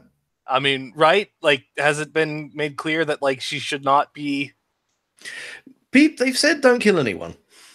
Okay. There will be many surprises. Oh, that's a perfect response. But yeah, if you're willing to go, he'll lead you over, and yeah, there's a fairly crowded table. They're having kind of loud conversation. There seems to be several going on at once, several drinks being had, and Shane kind of puts down a tray full of beers and drinks and goes, guys, this is He turns over and goes, "I actually never watched Echo, guys, this is Echo, and I mean, check this out." And everyone around the table just looks at you with a mixture of drunken inability to focus and genuine like surprise and appreciation as they start cooing over the way you're, well, they look with slight amusement at the extra costume you seem to be wearing over your totally cool bodysuit, but at the same time they are absolutely fascinated. She has ditched any hood at this point. Fair enough. Just taking the hood down. Yeah, and a couple of the girls will kind of scooch over and kind of invite you to sit down. She will sit. Cool. She's curious of these humans. Nice. And I'm just going to pull back from that again because now I've got the players in 3 separate fucking places. Thanks, guys. And we're going to go over to. I'm in 2 places at once. All right, technically, yes. You have no one but yourself to blame for this. This is true. But yeah, we're going to go over to Oathkeeper. So you are led up the main flight of stairs. The guys flanking you are definitely keeping a very wary eye on you. And someone else comes out from one of the back rooms as they go by to man the rope to keep anyone else from going up.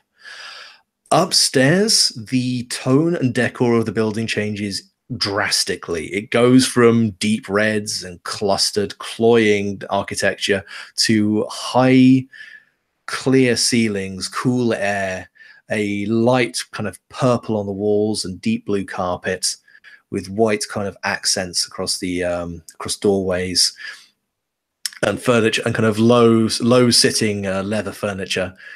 And there are 1 or 2 people sat around. There seems to be a couple of people. They may probably be security in the way they hold themselves and the way they look similar to the guys with you. There's also a rather squirrely looking older gentleman in a tweed suit and glasses who is holding a attaché case close to himself and looking around with confusion and increasing confusion when he sees you walk into the room. I say walk, clomp into the room, looking back and forth over to a door at the far end of the area. He kind of scooches slightly back into his seat as one of the guys flanking you says, "If you'll wait here for a second, the boss will see you in a moment." And gestures to a separate sofa and steps back. Oathkeeper nods, and he will stand because, well, unless they are really insistent, like he's more comfortable standing than sitting. No, I mean, like one. If you But he's if you not go, like threatening. He's not any more threatening than he normally is. He stands still like a suit of armor in place. that's fair enough. Yeah, the guy just kind of when you don't sit down, the guy just kind of looks at you, shrugs, walks back down the stairs, and you are left there for a couple of minutes. The guy across on the other sofa is looking at you quizzically, but seems to be more preoccupied with something else right now. Is that the tweed wearing gentleman? The gentleman in tweed. Everyone else seems to be fairly calm in a I'm paid to be here sort of way, whereas the tweed guy seems to genuinely be feeling quite out of place and quite nervous. After about a minute or two, the fire door opens and a very handsome young man, perfectly put together, immaculate hair, what looks like it's most likely a custom Armani suit, steps out of the room behind him and just shoots his cuff slightly in a practiced manner, and then smiles first at the man in tweed, then casually looks over to you, doesn't smile, but gives an appreciative nod. Fair. Interesting. Did not think you would be the most amenable, but I suppose that will have to do. Yeah. Hey, the Oathkeeper does not have. Oh, never mind. Go ahead. Yeah, he nods to you. He kind of nods back towards the room he came from. He goes, "If you'll come with me, I will have a word with you.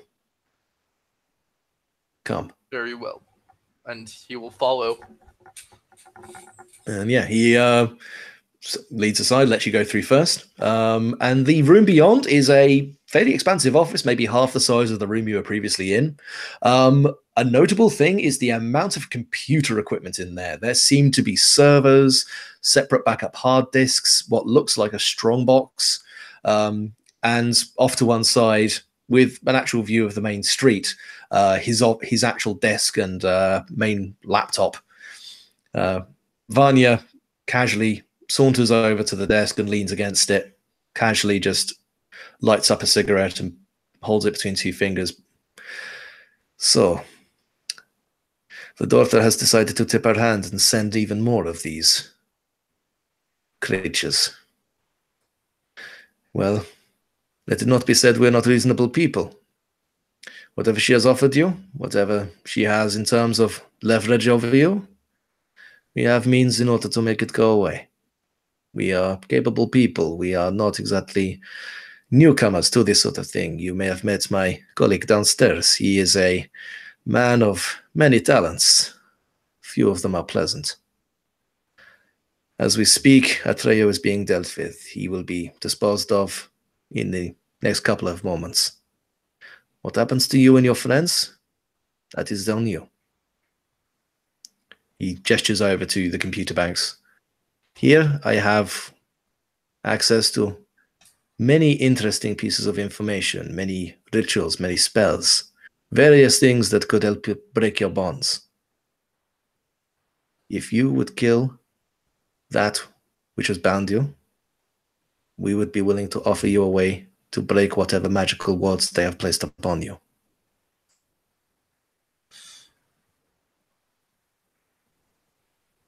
The Oathkeeper just sort of stares at him and says, "You know what I am." I know your kind. Abominations. Things brought from whichever realm, whichever pit of hell they can draw their resources from. Personally, I find the whole manner distasteful, but if the lady wishes it to be, then it will be. I see. he is going to. This is probably gonna go poorly, but he's going to examine this man because I was hoping for a different deal. Or rather, Oathkeeper was expecting a different deal, an amenable one, but this guy hasn't yet broken an oath, an explicit oath to Oathkeeper's knowledge, but he did very much just ask Oathkeeper to break his own oath, which tells him that he either does not know or has very little respect for what he is. Bitch, you gon' recognize. Never mind. So I'm gonna try. I want to get out of him. Let's try reading a face. Go for it. He wants to see if there's something he can get out of this guy, because he kind of wants an excuse to just smash this guy into small pieces. Well, shit. Nice. Hold up.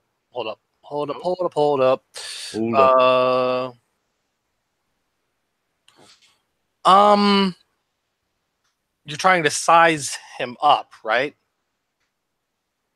Yeah, more or less. Trying to size him up. Do you wish to try and assist? Yes.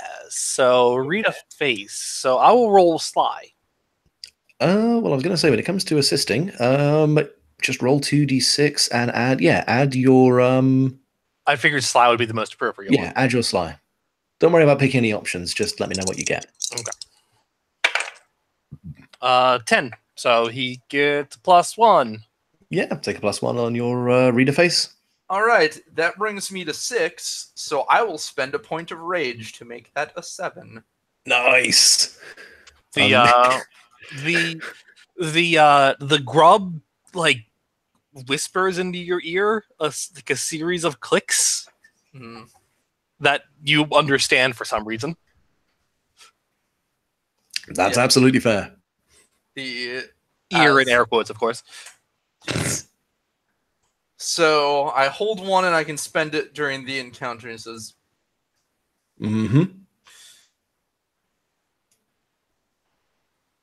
seem to have an issue. My understanding is that should Atreyu be killed, I will encounter complications. If you do not break it first, then I am not sure I will be in any position to aid you. Well, I would not expect the full truth from that man. Obviously, he is gambling on your not knowing enough to actually prevent his own demise. The word that he performs, that blood magic, whatever he calls it, when it is bound to more than one person, provided one is still alive, the world is still intact.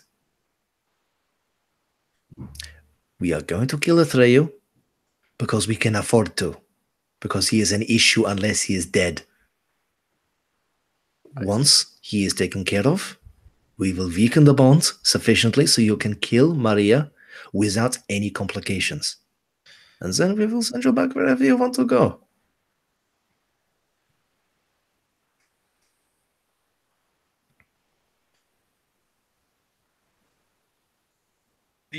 Let's see. He'll go.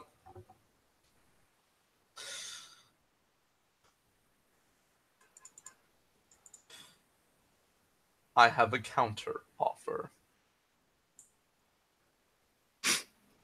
Go on. I take my binding. What I do not because I am bound. But I am not yet fully committed to it either.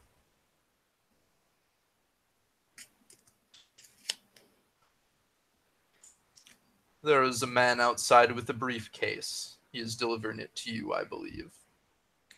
Yes, the doctor. He is a interesting man, to say the least. I have no interest in what he has, apart from its value to the lady. Relinquish it to me. And What what do you want? you are and do is evidently what you are and do is at the moment none of my concern. If I leave with that briefcase, I am in no position to tell your lady that it was handed over. And of course, this does not need to come to violence.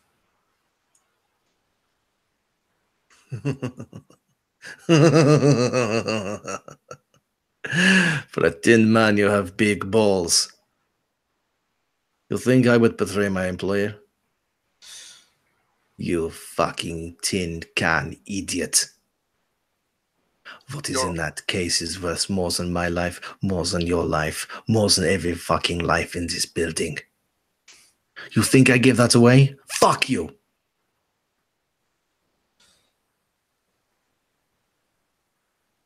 You will do what I say, or you will die with those little fucking pissants that hold your leash. You will not betray your lady. A commendable attitude. But what else have you betrayed? And I'm going to spend that hold. You say there's monitors everywhere? Mm-hmm. I don't know if this is sort of in the thing of read a face, but one of them, if there is anything, I would like to, I guess, what are you holding back? Assuming that he isn't just going to brag, because I assume he's not just about to brag about whatever else he might have betrayed. I would say you can definitely ask what you're holding back. What are you holding back? Let's have a screen perhaps display something. Well, I mean, it doesn't take too much. You look over his shoulder because his own face is fairly impassive and quite closed down. And you catch the tail end of what's happening in the bathroom. You see, as a cubicle door is torn away, a man wielding a sawn-off shotgun judders and blood gouts from his face into the stall and collapses.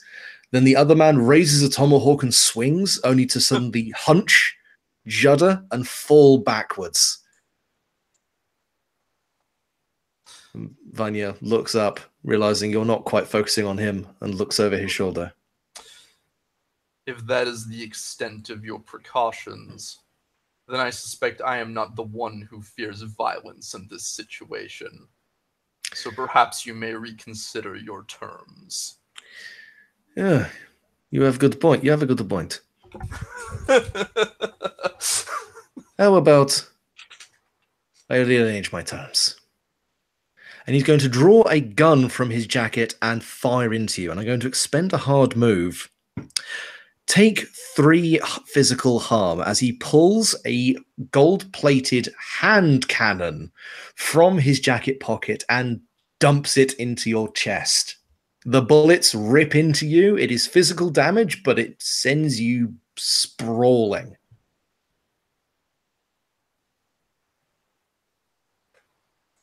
All right. And as you stagger back, Vanya bellows, "Get in here! This fucking tin can needs some peeling!"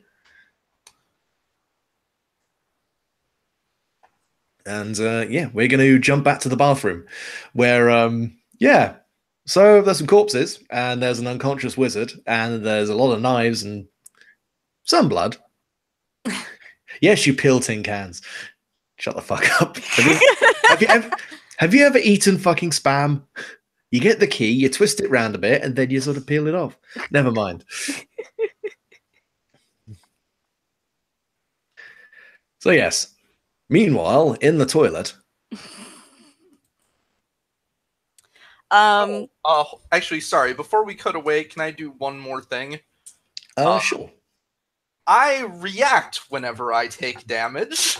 Oh god, yes you do, don't you? Sorry. I just remembered. No, that's absolutely fair. Yeah, when you suffer harm, roll plus your wrath. Oops. That will be a 7. Right, so you can either gain a rage back or you can inflict a harm against your attacker. I will gain a rage back at this point. Cool, no problem. Then we can move on before. So yeah, I'm assuming you don't like bellow an expletive, but yeah, you just kind of No, you snarl or He something. is disturbingly silent at this. Oh god, okay, fair enough. Right, so or Mm. open the door, get on the floor, everybody kill the mobster. Well, I'm pocketing as all the knives and Yeah, also the gun, I suppose. Atreyu is kind of stirring now, just blinking blearily. Oh, what the fuck was that? Seeing if I can lift this huge ass weapon. Oh, he kind of pulls himself to his feet, looks down at the two corpses, and goes, "Oh fuck! Okay, that actually happened." Or are you okay? He kind of staggers some out, clutching his circles. arm. Kind of sees you lugging the ball and chain, goes, "Oh yeah. I do you want me to hold that? I guess I can." He kind of looks at his arm. Maybe. I guess I can tuck it under an arm. You did well. What exactly was that I have never felt it come from there before? You summoned me here. You should know a thing or two about me. And who I serve. Ugh! I didn't realize it was something you could reach out and... Man, that was kind of intense, I'm gonna be honest. Whew. Your book didn't say anything about that? There's not a huge amount on your god, if I'm going to be honest. It's a lot of hearsay, and a lot of the pages are kind of torn out. Good. I guess someone who got their hands on it kind of redacted that much. Yeah, I can reach out.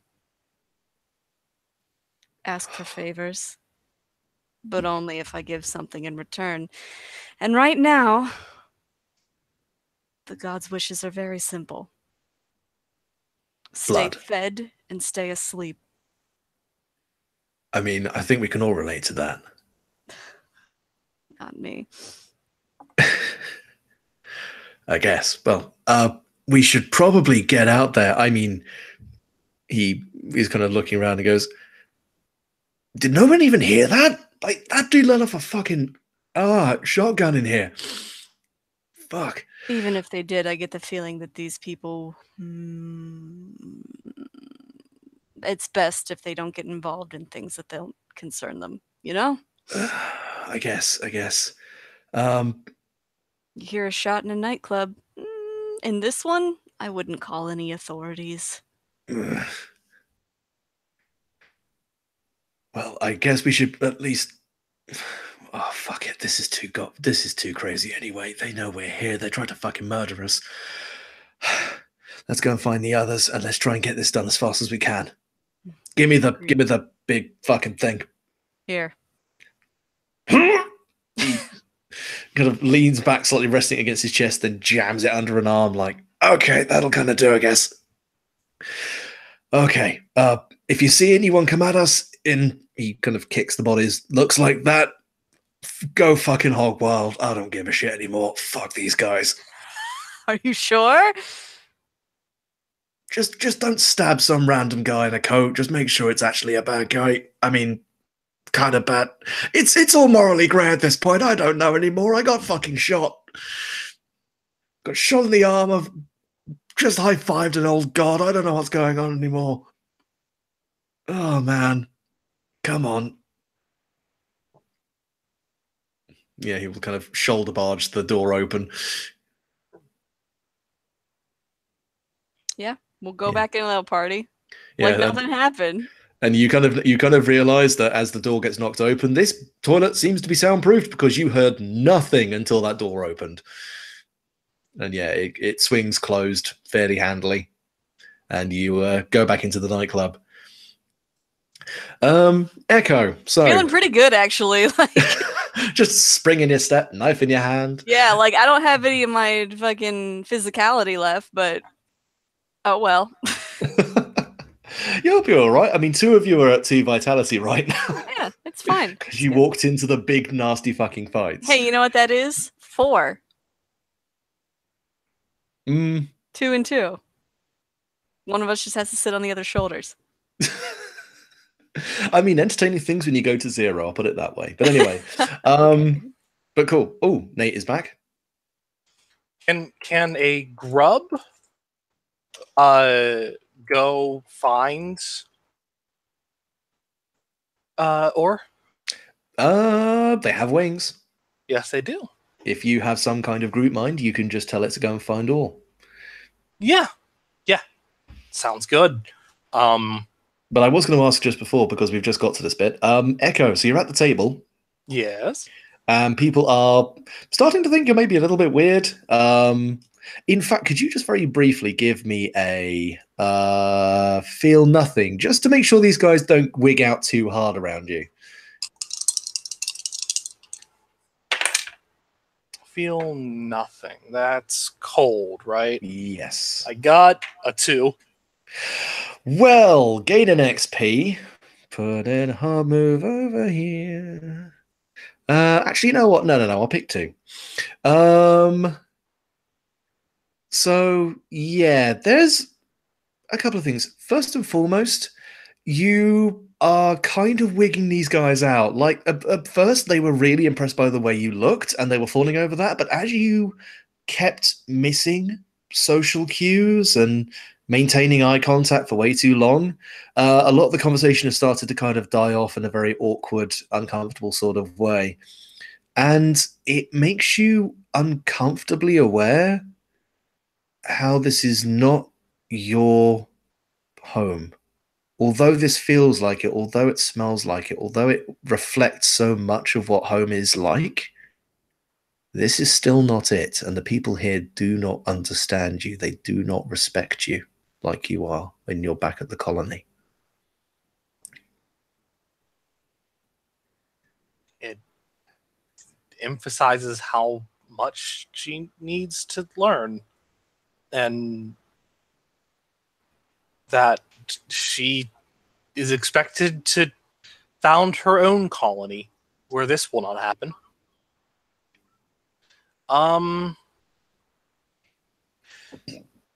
She will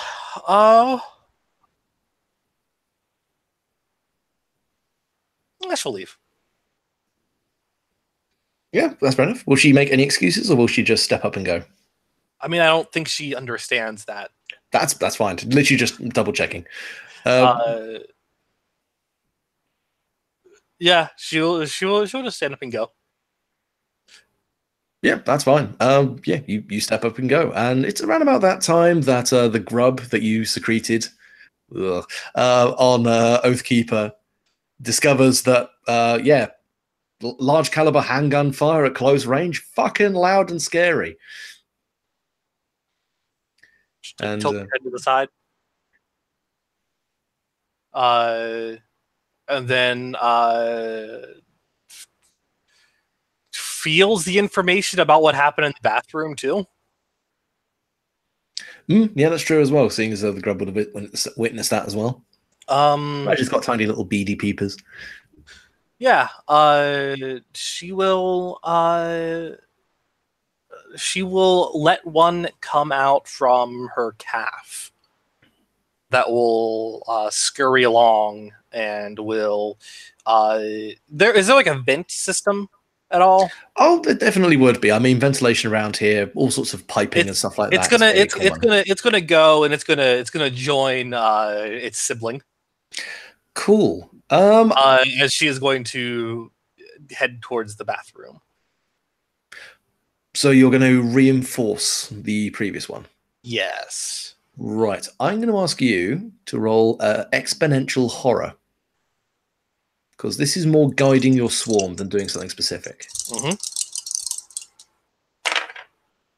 Okay, exponential horror is spirited. with spirited, which is +2, so I get a 8. Nice. It's Sometimes they either accept the 79 result or have the NC offer you a bargain. I'm not using it to do a particular role right now. Yeah, it's more a case of just getting the thing done. Yeah. So yeah, I will say that you set the grub loose, and it kind of wibbles away, and it's very adept at dodging across the dance floor, which would otherwise be friggin' terrifying. From its level, this is like the end of Star Wars, just vroom vroom vroom vroom vroom, dodging between legs. But it's very slow if you want to offer a bargain, Mm-hmm. She must provide it extra cuddles when this is done. Yeah, I will say I will say you can upgrade this to a 10 and get it definitely done in time, but you will have tested the bond between you and your offspring. Okay. This will have been the first time you've put them into genuine direct danger. Okay.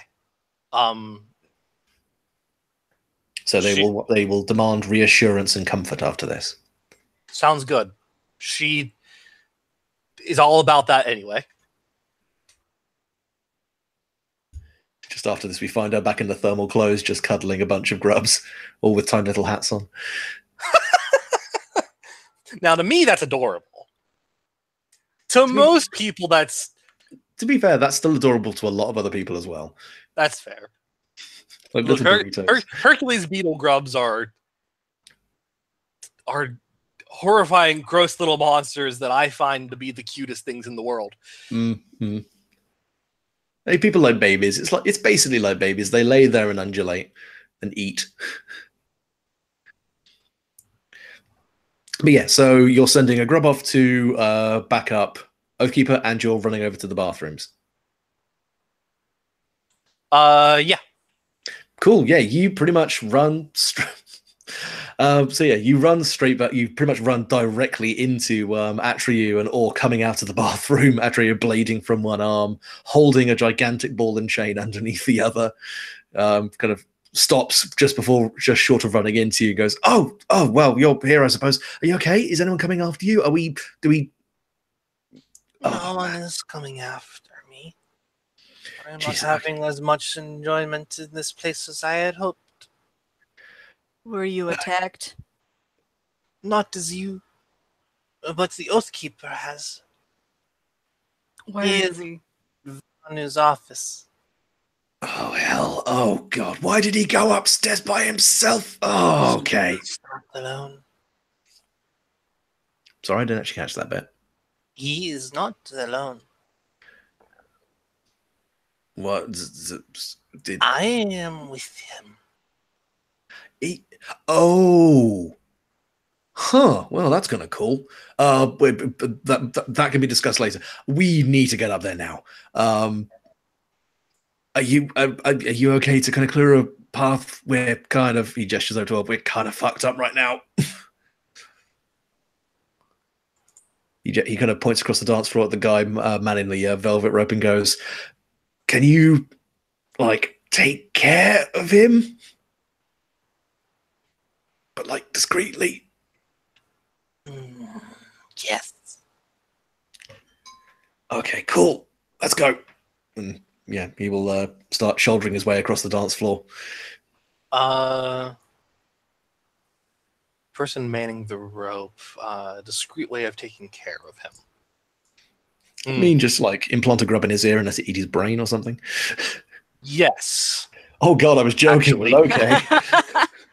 Well, that's my nightmare for the night. He doesn't like the grub will grow within his head.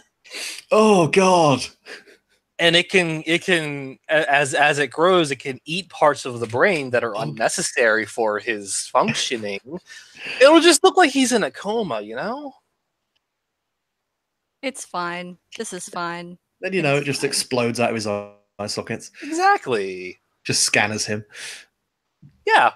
Cool. That's what she's going to do. She's going to walk up to him. Okay. Yeah. The guy kind of looks at you with mild kind of surprise. Excuse me. it's VIPs only. We're not allowing just anyone to come up here. You can there's dance floor, there's the pit down over there. You can just be there.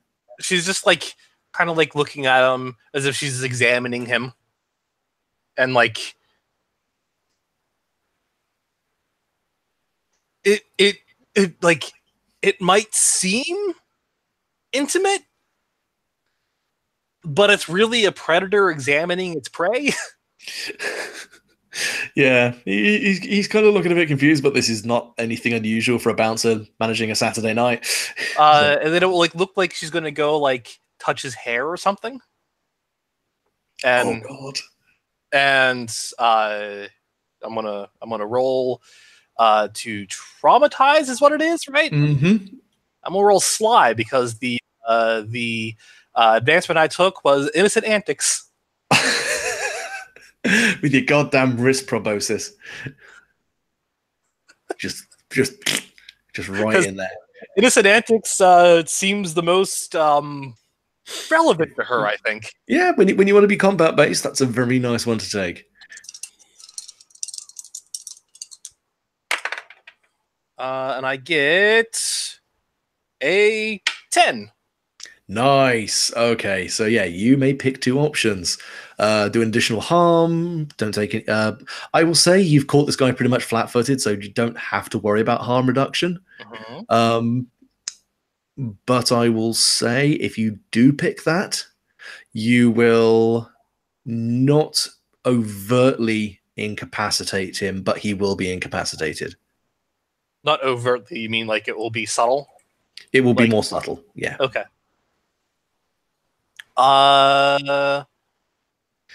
Yeah, that works. Yeah. So it'll. How much damage does that do already? Let's see. How much damage does her? Because that's her medium attack. It does. It does. I assume the base is 1, right? Was it a small, medium, or large attack? It's a medium. Then it will be doing 2 damage. 2. Okay. Would I need to take? Would I need to do more damage? 2 is normally enough to incapacitate a human. Okay. 3 would be instantly dead. 2 would be down or otherwise mortally wounded. Okay. In that case, and that combined with the subtlety of it would effectively mean he's neutralized, but he's not overtly damaged. Okay. Yeah, that works. That's what I'll do. And I pick 2, right? Mm-hmm. The other one will be I get what I want from the situation. Okay, yeah. So your proboscis flits out from your wrist and beds in his ear quite neatly, just threads inside there, and the guy shivers for a moment. One eye rolls deeply back up into his head. The other one's still looking dead ahead. He twitches a couple of times, and then the proboscis comes back out again. And the eye returns to where it is, but is now not moving the same as the other eye. He seems to be resting on the weight of his feet, but he doesn't actually seem to be moving. He just seems to be breathing quite shallowly. It's such a nice party. Why don't you join it? It's a good party. And he will very awkwardly stagger off into the crowd.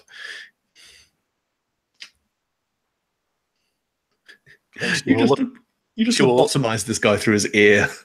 She will look back to Atreyu and Or. Atreyu's face is a fucking picture. just this perfect O of, oh my god, what the fuck? She looks so proud of herself. Very good. She did it. Oh god, do you do the Groot look back and smile after doing something horrifying and brutal? Yeah, like she does look very pleased with herself because she was asked to do this task and she completed it perfectly. Yeah, he kind of subconsciously just very carefully raises a hand to touch his ear and goes, Well, that worked. Okay, up we go. And he'll, just stagger forward. I honestly don't know what you expected when you summoned all of us here. I know,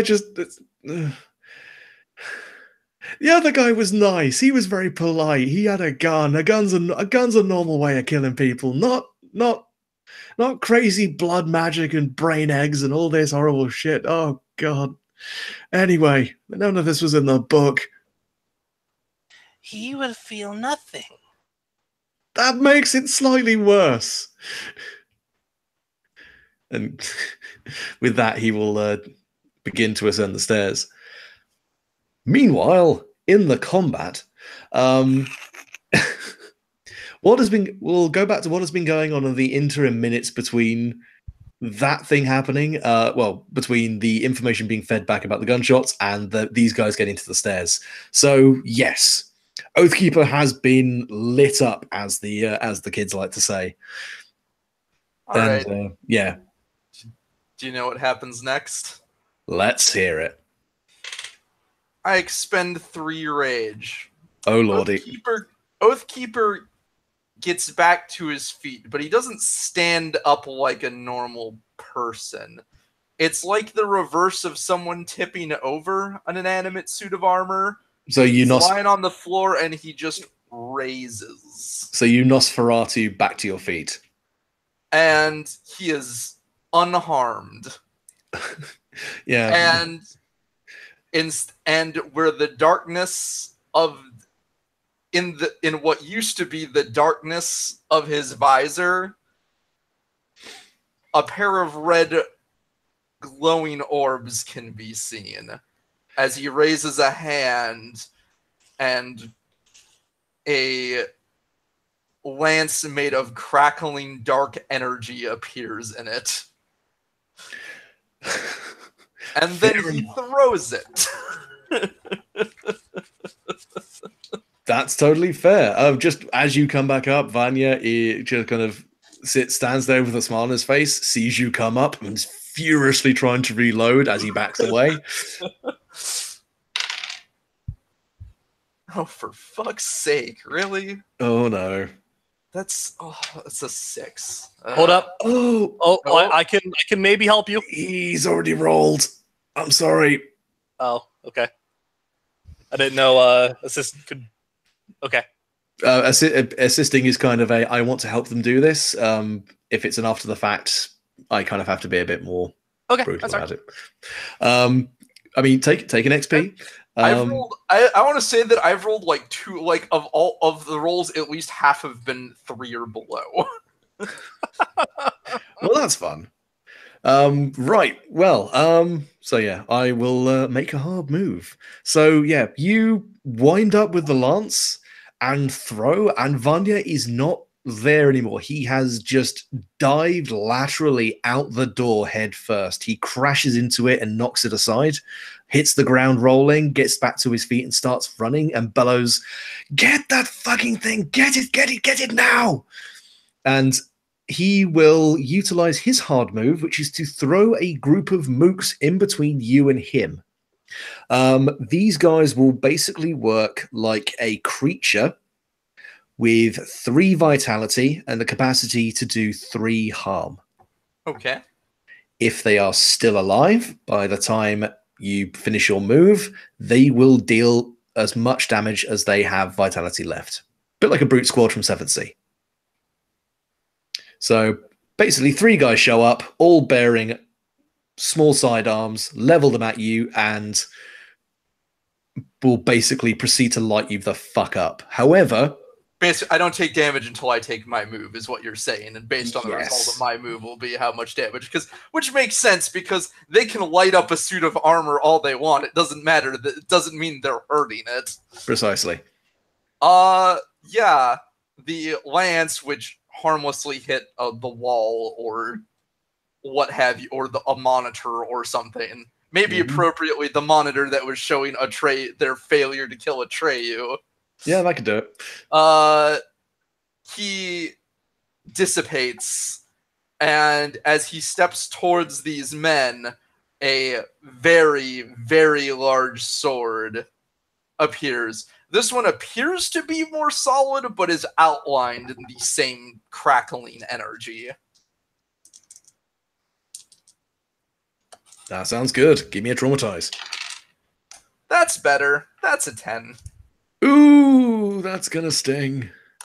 So it deals 3 damage because it's large. No, oh god, this is going to be disgusting, isn't it? It has cleave on it. Fan fucking tastic. You're breaking out the gut. Oh, this is fantastic. I was hoping this would happen. It's let me see what all I wrote down. I think it's just 3 harm with cleave and melee. So yeah.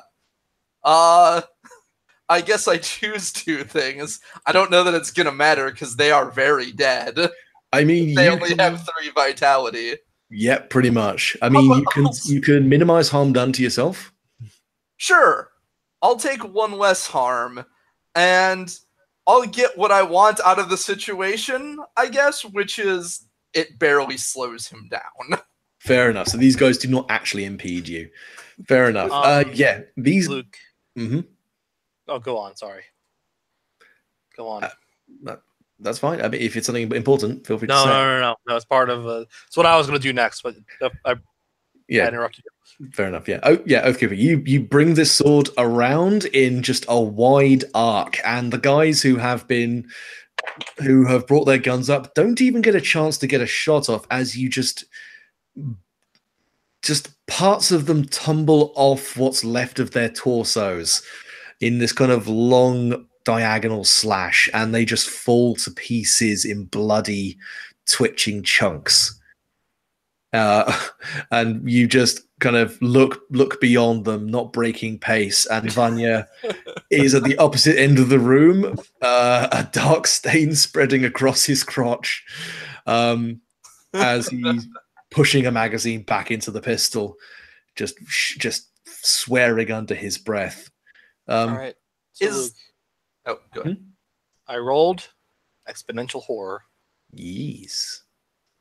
There are approximately 2 grubs in this room. Mm-hmm. One, Vanya will feel as if one is actually crawling up his pant leg. Ooh.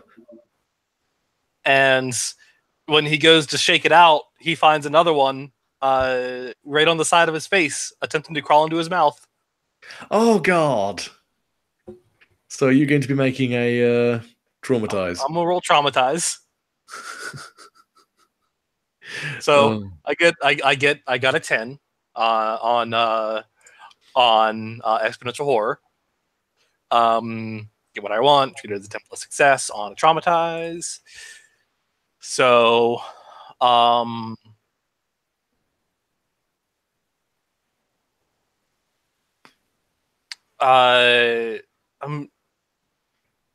so none of the traumatized options have. Did you mean to menace him? No, this is not a threat of force. This is you are hurting him. We were supposed to kill him, right? Right. We're supposed to get the briefcase. Whether we kill him or not is actually they'd probably prefer him dead because it sends a message, but I mean, okay, in that case, yeah, he's dying. I was just making sure. Unless you want to leave him alive to try and get info out of him, but just to say for clarity, the idea was to cause as much chaos to destabilize this business. The briefcase was a target of opportunity. This guy is a target of opportunity. Basically, they just wanted you to shut this place down or fuck it up hard enough that it would stop being a resource. Okay. Yeah. So it's gonna be traumatized. No. Well, the question I had was Oh, okay. No, I read there. Okay. So it's carnage and also it's careful. Nice. So +1 damage, -1, less 1. Yeah, I take no damage from it, but I inflict because I'm using my small attack. Which I assume only deals 1 damage. Right? Mm-hmm. Yep. So I'm just gonna go ahead and actually mark that. Uh, uh,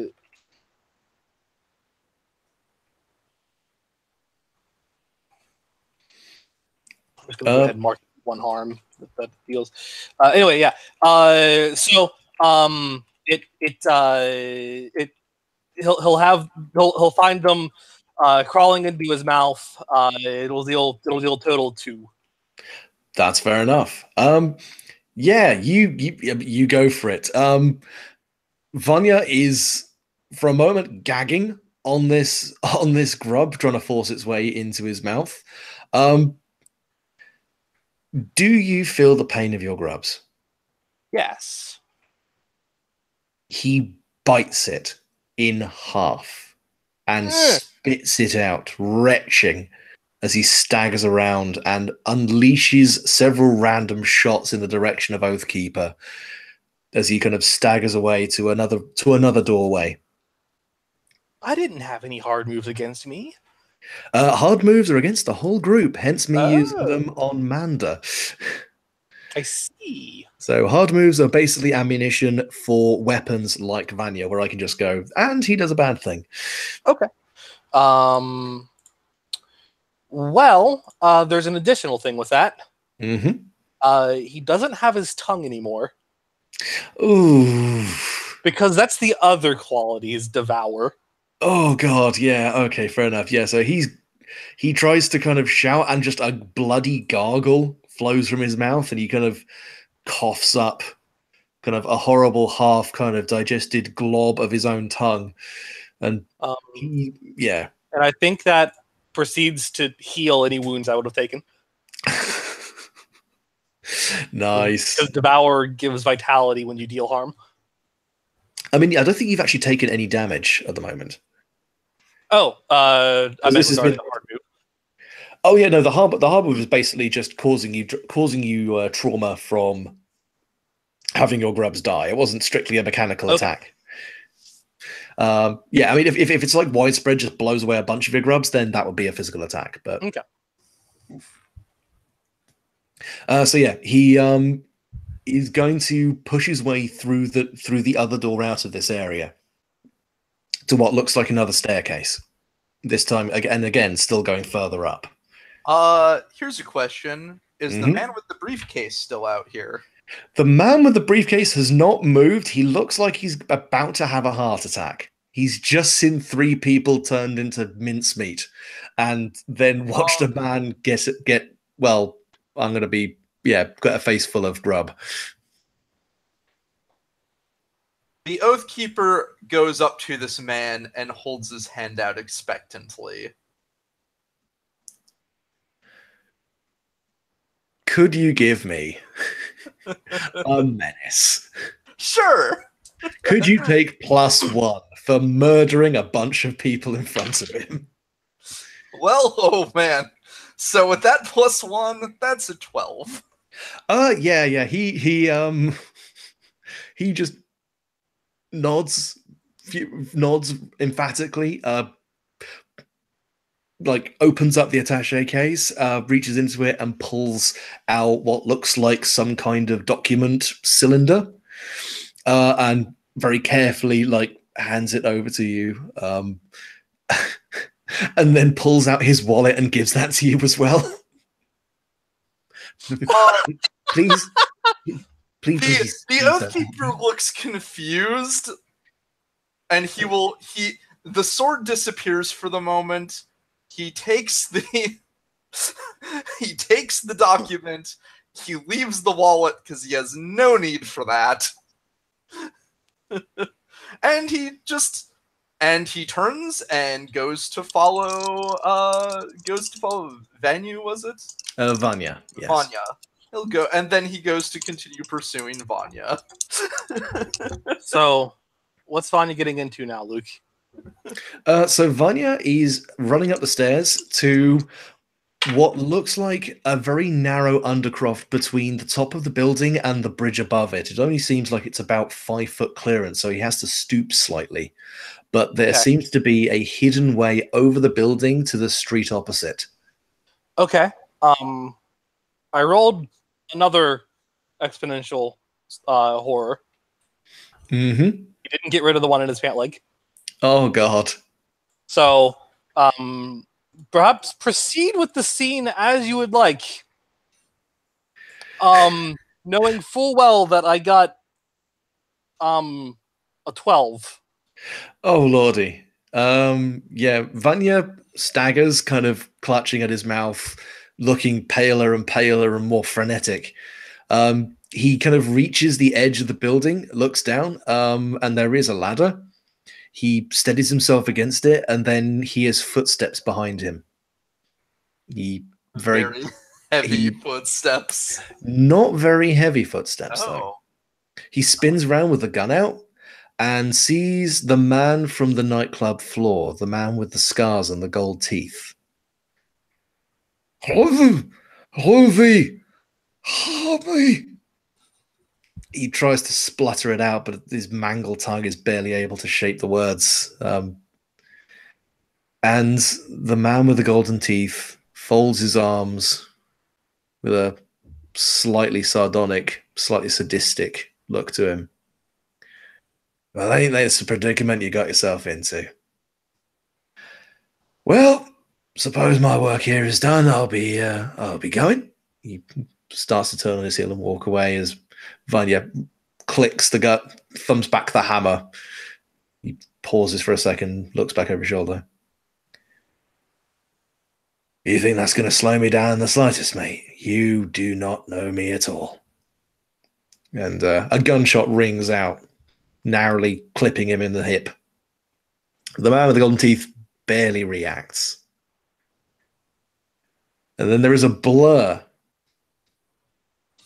And Echo, you lose connection to the grub, but you feel a sudden brief blip of consciousness, and then it is gone. She runs upstairs. Right, so Oathkeeper is probably going to get there first. Perhaps. Oathkeeper moves at the pace of Oathkeeper. But Oathkeeper And will yeah, probably never occupy. any- But Oathkeeper probably occupies a whole staircase when he uses it. So Well- overtaking him is probably the trickier bit. Yes. Well, I mean, you can all roughly get there at the same time, I suppose. But seeing as every antagonist has now been mangled pretty horribly. Up to you, but Oathkeeper applies to the slow, unstoppable force school of horror movie. That's fair enough. I mean, I will say that Oathkeeper gets there pretty quickly, but everyone else is right on his heels because he barely manages to he's barely faster than they are with that head start. Right. You see, in the brief time it seems to have been since the connection was cut, Vanya is on the floor, splayed open. His chest cavity is completely opened up. His ribs cracked and pushed aside. And the man with the gold teeth is kneeling over him, picking daintily at little sections of his organs, which seem to be clipped away with a shiny silver knife. He raises his head, acknowledges you. Well, this is a fine how'd you do. Where is he? He gestures to the opened up cadaver below at his feet. Well, I mean, here's the rest of him, I suppose. No. Where is my young? You're... Oh. Forgive me. I get a little carried away now and again. She hisses and clicks at him. I'm terribly sorry. Where are my manners? Where are my manners indeed? And several other grubs kind of crawl out of her. No. We wouldn't want to let this escalate beyond where it needs to now, would we? The lady, now she won't be pleased with this, but she will be less pleased if I am not there to relay the news to her in person. She may get emotional. And when she gets emotional, a lot of people die. And being what you are, I know that may not necessarily be the greatest impediment in the world, but I would rather not have to change my identity a third time in a year. Now, if you would kindly allow me to vacate stage left, perhaps we can simply gloss over the fact that I saw your faces. Wouldn't do me no good to escalate this just yet. Your only concern should be that you needlessly killed my child. Oh, well, I mean, it's always a tragedy when a mother outlives her young, but... Which begs the question, why did this mother choose to consume her young? Well, the lady, she's a complicated one. I see that you have what the good doctor supplied. A smart man could infer the answers from that, I suppose. If you aren't so intellectually gifted, I suppose I could enlighten you. A little. Just a little.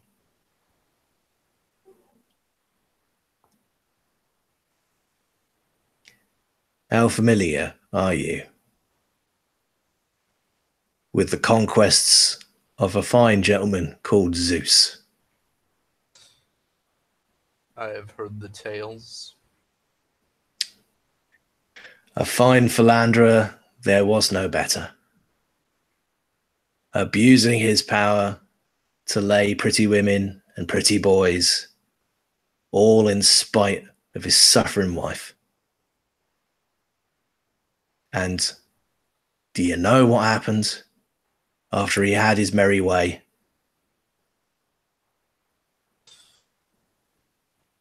Often his wife sought vengeance on the children. Indeed.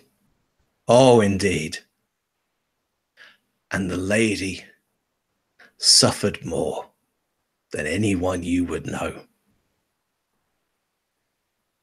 She is cursed. Cursed to consume her own young, to never sleep, to forever grieve. And what did Zeus do to ease her pain? He allowed her to pluck the eyes from her skull, to change her shape, to change the person she is, but not to escape it. Poor Lamia. I've seen her suffer through this life for too long. And if she can find peace in this way, then I will do my utmost to help it.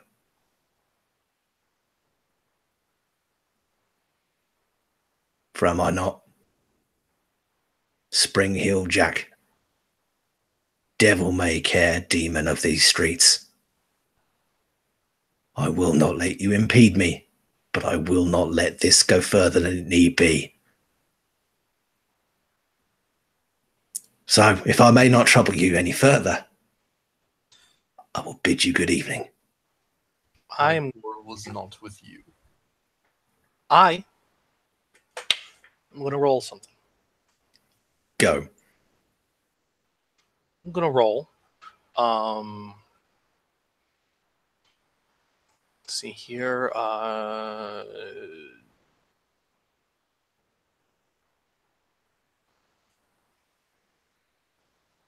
Let's see. What would be? I guess charm. Would be it.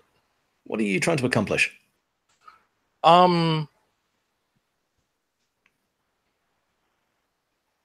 He owes me and my young.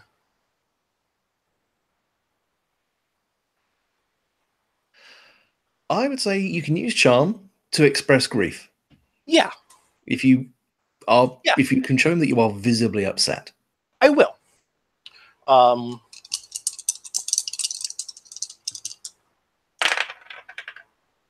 And I get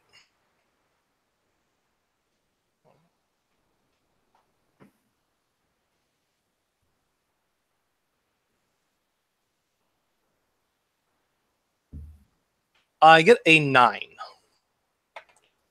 Fair enough. So, guidance, assurance, or know that you're backing them up if things go sideways. So, if you want him to apologize, you will. It's not an apology. It's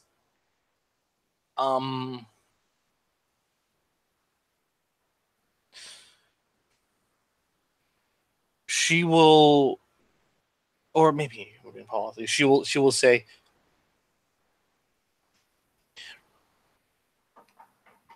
for killing my young, for needlessly slaughtering my young. I require one thing from you.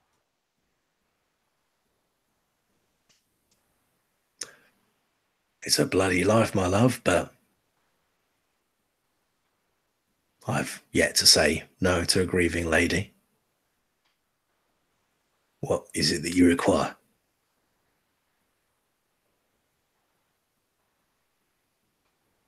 I require a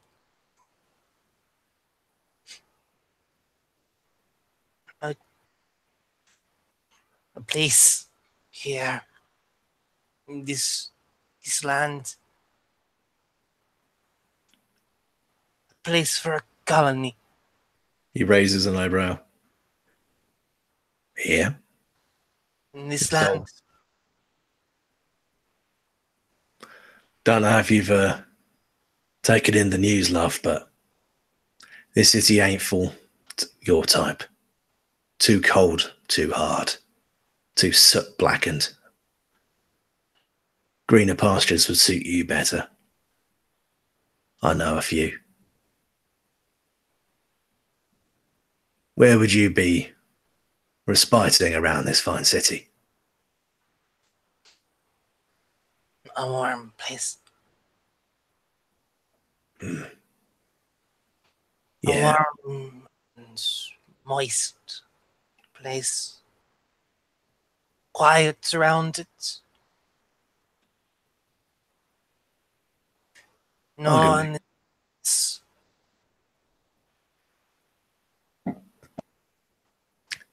I can think of one or two places. Do I'll this. ask around. Do this for me. And I will forgive this. Now, how could I say no to a pretty face like that? I'm going soft in my old age.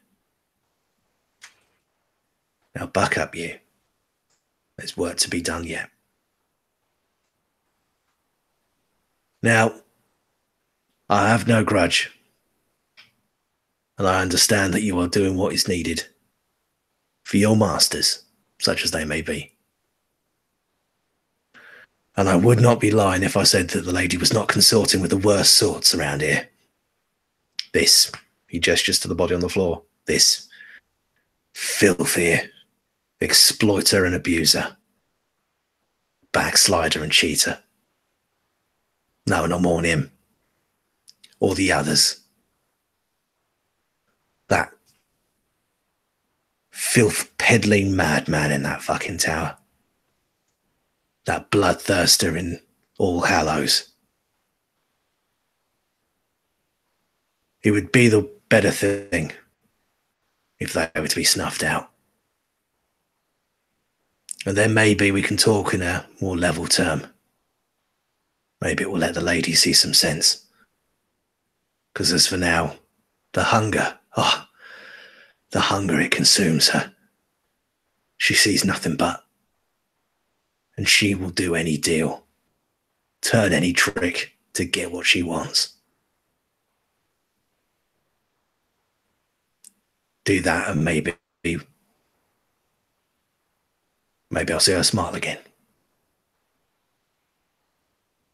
Now, I will bid you all a very good evening and a goodbye. And he will take a few steps back, break into a sprint and leap, and he springs with unnatural grace off the building and across the street, Tux rolls onto the roof of the one next and takes off into the darkness. And there's a moment of silence before Atreyu mutters, I really shouldn't have got his fucking autograph. Damn it! Come. There is something I would have you see. He will beckon Atreyu and lead him back to the room with the computers. Oh, yeah, Atreyu will be trailing himself. By the way, there's a lot of shouting coming from downstairs. Just so you guys are aware, I've been throwing some hard moves in the background, just while we were up here having a nice chat. That's okay. So my idea that Or has actually just been down at the bar having a drink this entire time is probably not going to go over well. No, you can drop that. You can totally do that. If in the interim you have been down at the bar having a drink. Why is Or so quiet? Where's Or? Legitimately, is that what you want to do? Yes. Cool. Right. While this has all been happening, Or has been at the bar. The bartender has kind of been eyeing you up slightly, seeing as you. He keeps thinking you've paid, but he can never remember taking money off of you, but just keeps serving you drinks. Yeah. There's some weird blind spot really with you. Take that chance. And yeah, you've been. I'm assuming like cocktails, beers. Anything I can drink with a straw. Yeah, rum and cokes, stuff like that. Banana daiquiri, whatever. Oh hell yeah! And from the dance floor, you hear some raised voices, and then excessively louder voices, and then you hear a loud, wet popping noise. Oh.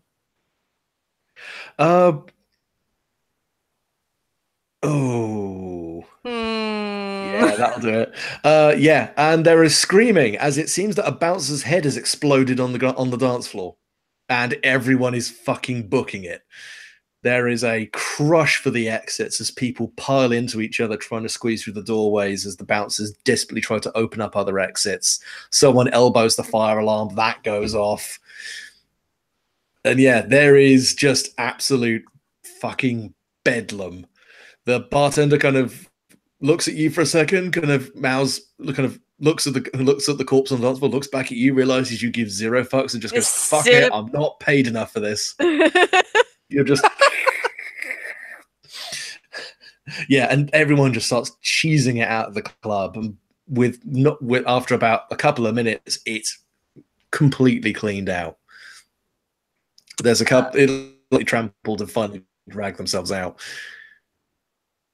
So yeah, there is one very dead bouncer and one small but quite happily munching grub. Oh, I see. All right. Well, I was like, should I be worried about what exploded his head? And then I see a little bug. Like, oh nope. Maybe not quite, but yeah. I tilt my straw to it as if to offer it a drink. It's curious. It floats up to get a drink. It flies over and takes a drink. There's a You underage? This is our little secret. Oh, excellent. I guess I gained an experience. Because the swarm, when you leave a scene picked clean or in total chaos, mark XP. Yep. I was like, I'm going to use that. This is going to be a hard move to cause a problem, but it also tags your special move, so that felt perfect.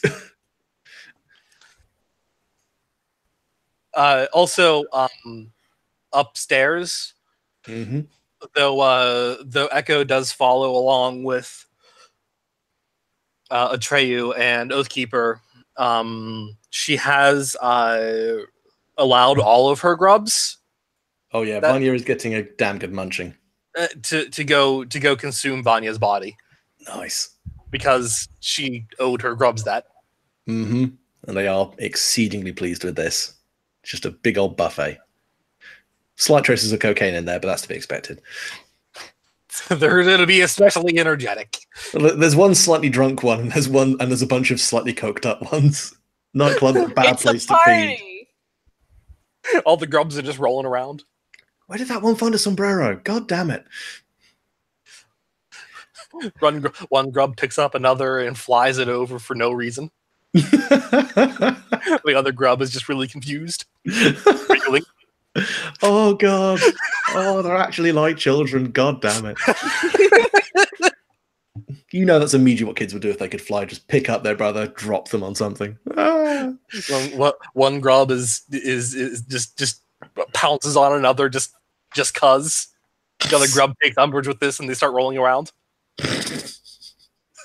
hitting each other with their thoraxes. Oh god. I'm so happy. Anyway, my face fucking hurts. Yeah, so Atreyu is kind of standing there for a second with a kind of vague, sort of hazy look on his face of mild hero worship. And then comes back to, as he starts to hear, and the rest of you all start to hear, police sirens in the distance.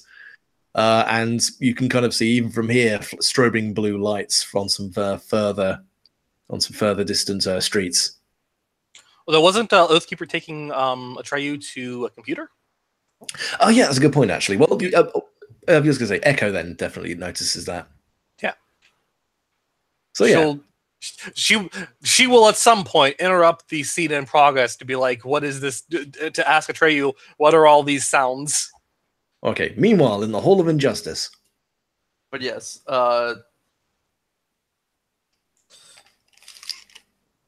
you require information, do you not? Perhaps you can obtain it here. You can obtain it here. And you will gesture to all of the computers, save for the one that has a big hole in it. I was like, I don't think that one's savable, but okay. Well, what's he got on here? I don't just want to get like 18 terabytes of dudes beating off. I know that might be someone's thing. The Oathkeeper just shrugs. He doesn't know what's on these. He just assumes it might be useful to you. I guess. He will gesture if there's one that's at his desk that looks like a central one. I mean, there's his laptop there, which is still out. So. Yeah, he will. Thankfully, it didn't get a spear through it or bullet holes in it. So, because we can hear the chaos, a bit of the chaos, right? Yeah. Perhaps if time is of the essence, we merely take that one. He will gesture to the laptop. Oh, no. No need. I've actually got a recent update, actually. This is very interesting. And he reaches into his robe and pulls out the book. You probably noticed this is way too big to have been hidden within his robes, yet he manages to pull it out of there anyway. This is bullshit magic. Yes, there is magic involved. He is not surprised. He lays the book down on the... He lays the book down on the desk, unclasps it, and pulls out the bookmark. And at the end of the bookmark, which looks very much like a long, fleshy tongue, is at its tip a USB port, which he kind of pushes it into the side of the laptop, goes, oh, fuck, other way up, pushes it again. God damn it, non-Euclidean USBs, clicks it back in the first way. There we go. And there is this throbbing from the book, and you can very at the distant edge of your hearing hear a kind of slurping sound. And Ajay just kind of puts his hands up and goes, I think we're just going to leave it like that until it's done.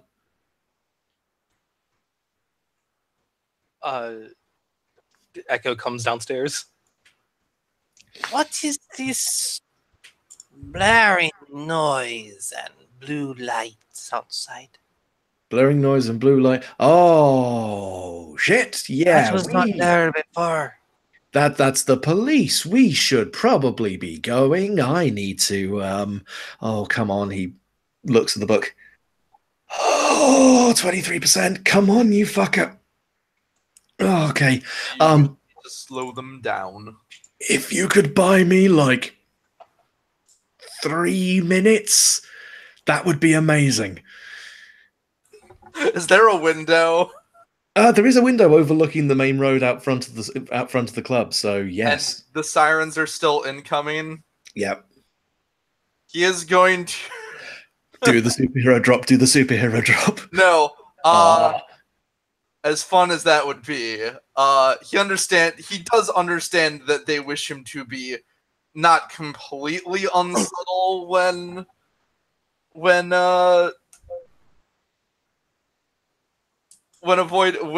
possible. So he is going to manifest a lance and aim for a tire. Nice. Okay. Now the question is, do you want to use this in a way that causes damage, or do you want to use this in a way that just causes disorder? Just disorder. He's attempting to his directions are to stall them. He has currently no reason to wish these things harm, though he may not particularly care about their safety. So, okay. In which case, I would say go with influence. Okay, that's gonna be tougher. Will a failed roll just basically function as it traumatizes? Whoops! Killed a bunch of them. You missed. I mean, you hit him, but I got an 8. You got an 8. Okay, cool. Yeah, I will say you can either miss and not give away your position, or hit but dramatically escalate the situation. The question is, if he misses, if it will still draw some attention, and as they're like, "What the fuck was that?" At the moment, they're definitely going to the club because some dudes died on the dance floor. Beyond that, they're not aware of anything else. That said, there are 2 corpses in the bathroom, there's a bunch of dead people upstairs, and there's a partially disemboweled and grub-infested corpse on the roof. So they're probably going to get a bit more interested as they move around the building. All right. Should I go with the smarter move or the more interesting one? If role-playing has taught me anything, yeah, intelligence is always beaten out by cool shit. All right, yeah. Escalate it, then. Nice. So yeah, you throw, I'm assuming it's the lance, so... Yes. Yeah, you throw the lance, and it hits the engine block of the first police panda that starts pulling down the road. It crashes forward, like nose down into the tarmac, almost flips, rolls around, and comes to a kind of very erratic stop.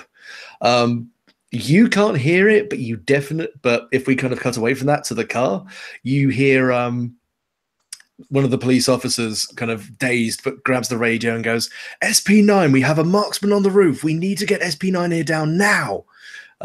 So yeah, they are calling in the armed response unit because someone has apparently just shot at them with a 50 fucking cal. Hey, did you ever see Jurassic World? Yes. You know that scene briefly where the dinosaurs are attacking and you see Jimmy Buffett in the background carrying away 2 margaritas? That's what Orr's doing right now. This is not my problem. I did the work I was supposed to do. Hey, are you sure? There's a bunch of blood up here if you want to come on up. I mean, I am going up there. Oh, if you okay. like pina coladas. I thought you were just gonna I should just go now and leave out one of the doors. FYI, to Orr, the grub would like a cuddle. I mean, I offer my shoulder. Like, I'm wearing a hood. Like, you can get in there. It will crawl into your hood because it's freshly born. And it wants the warmth of a parent. How about a babysitter? That will do. Cool.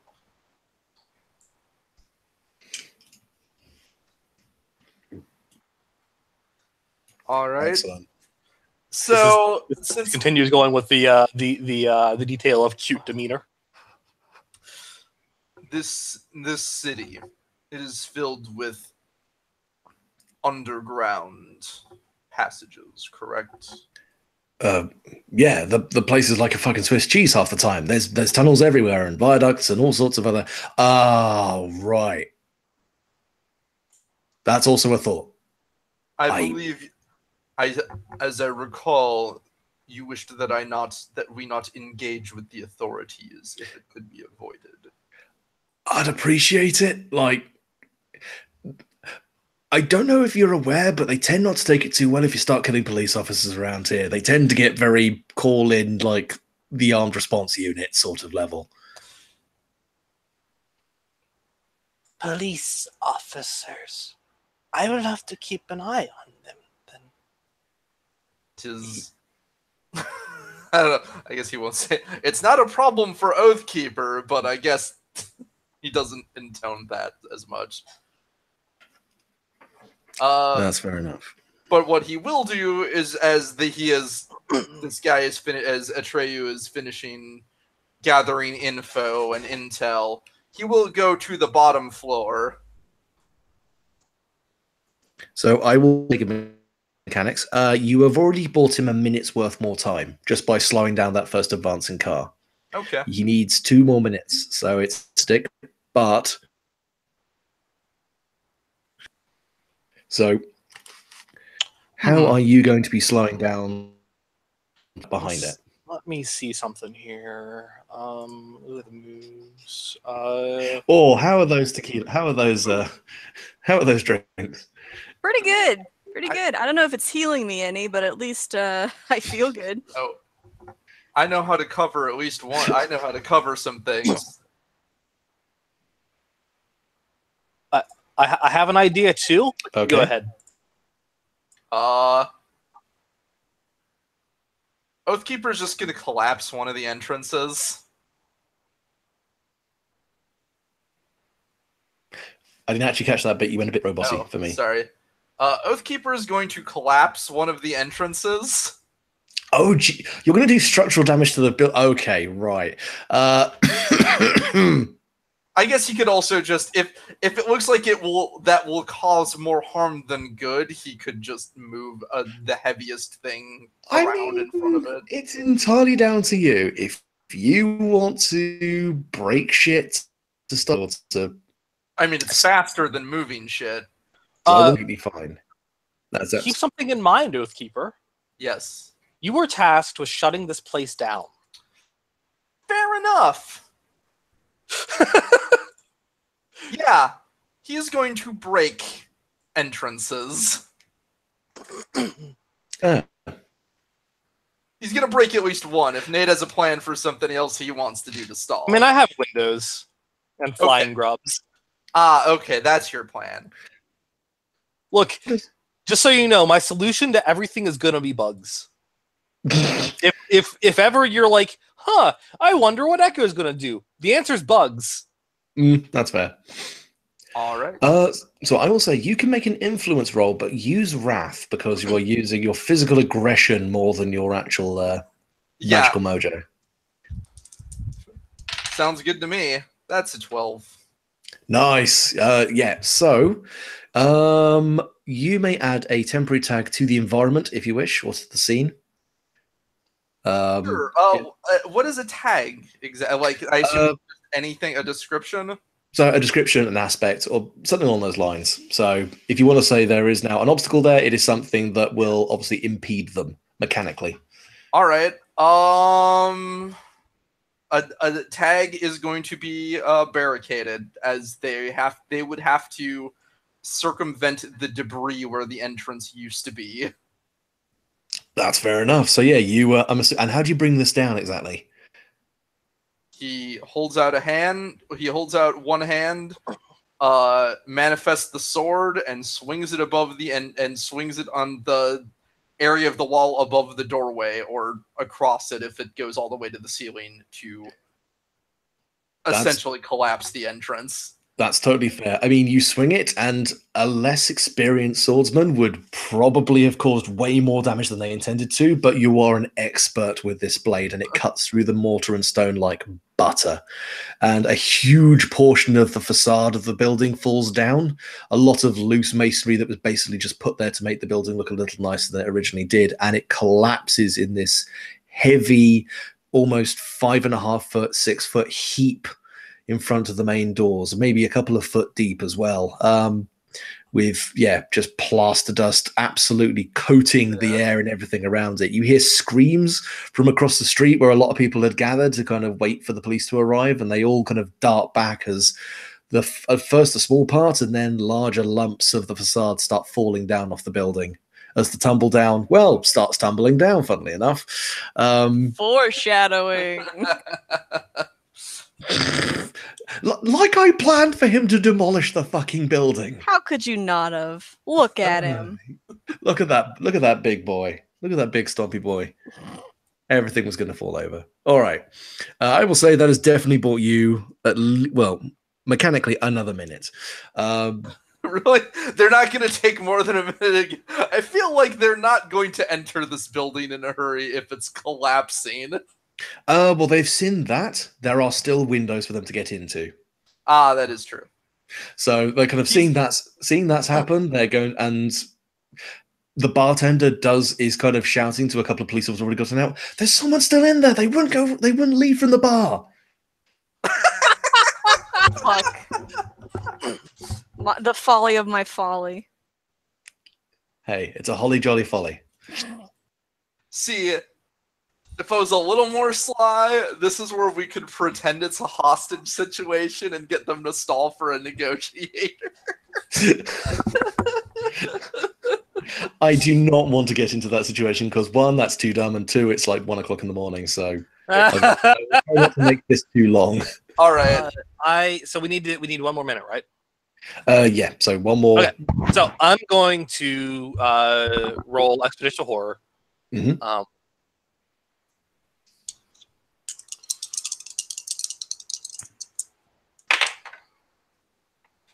I get, let's see here.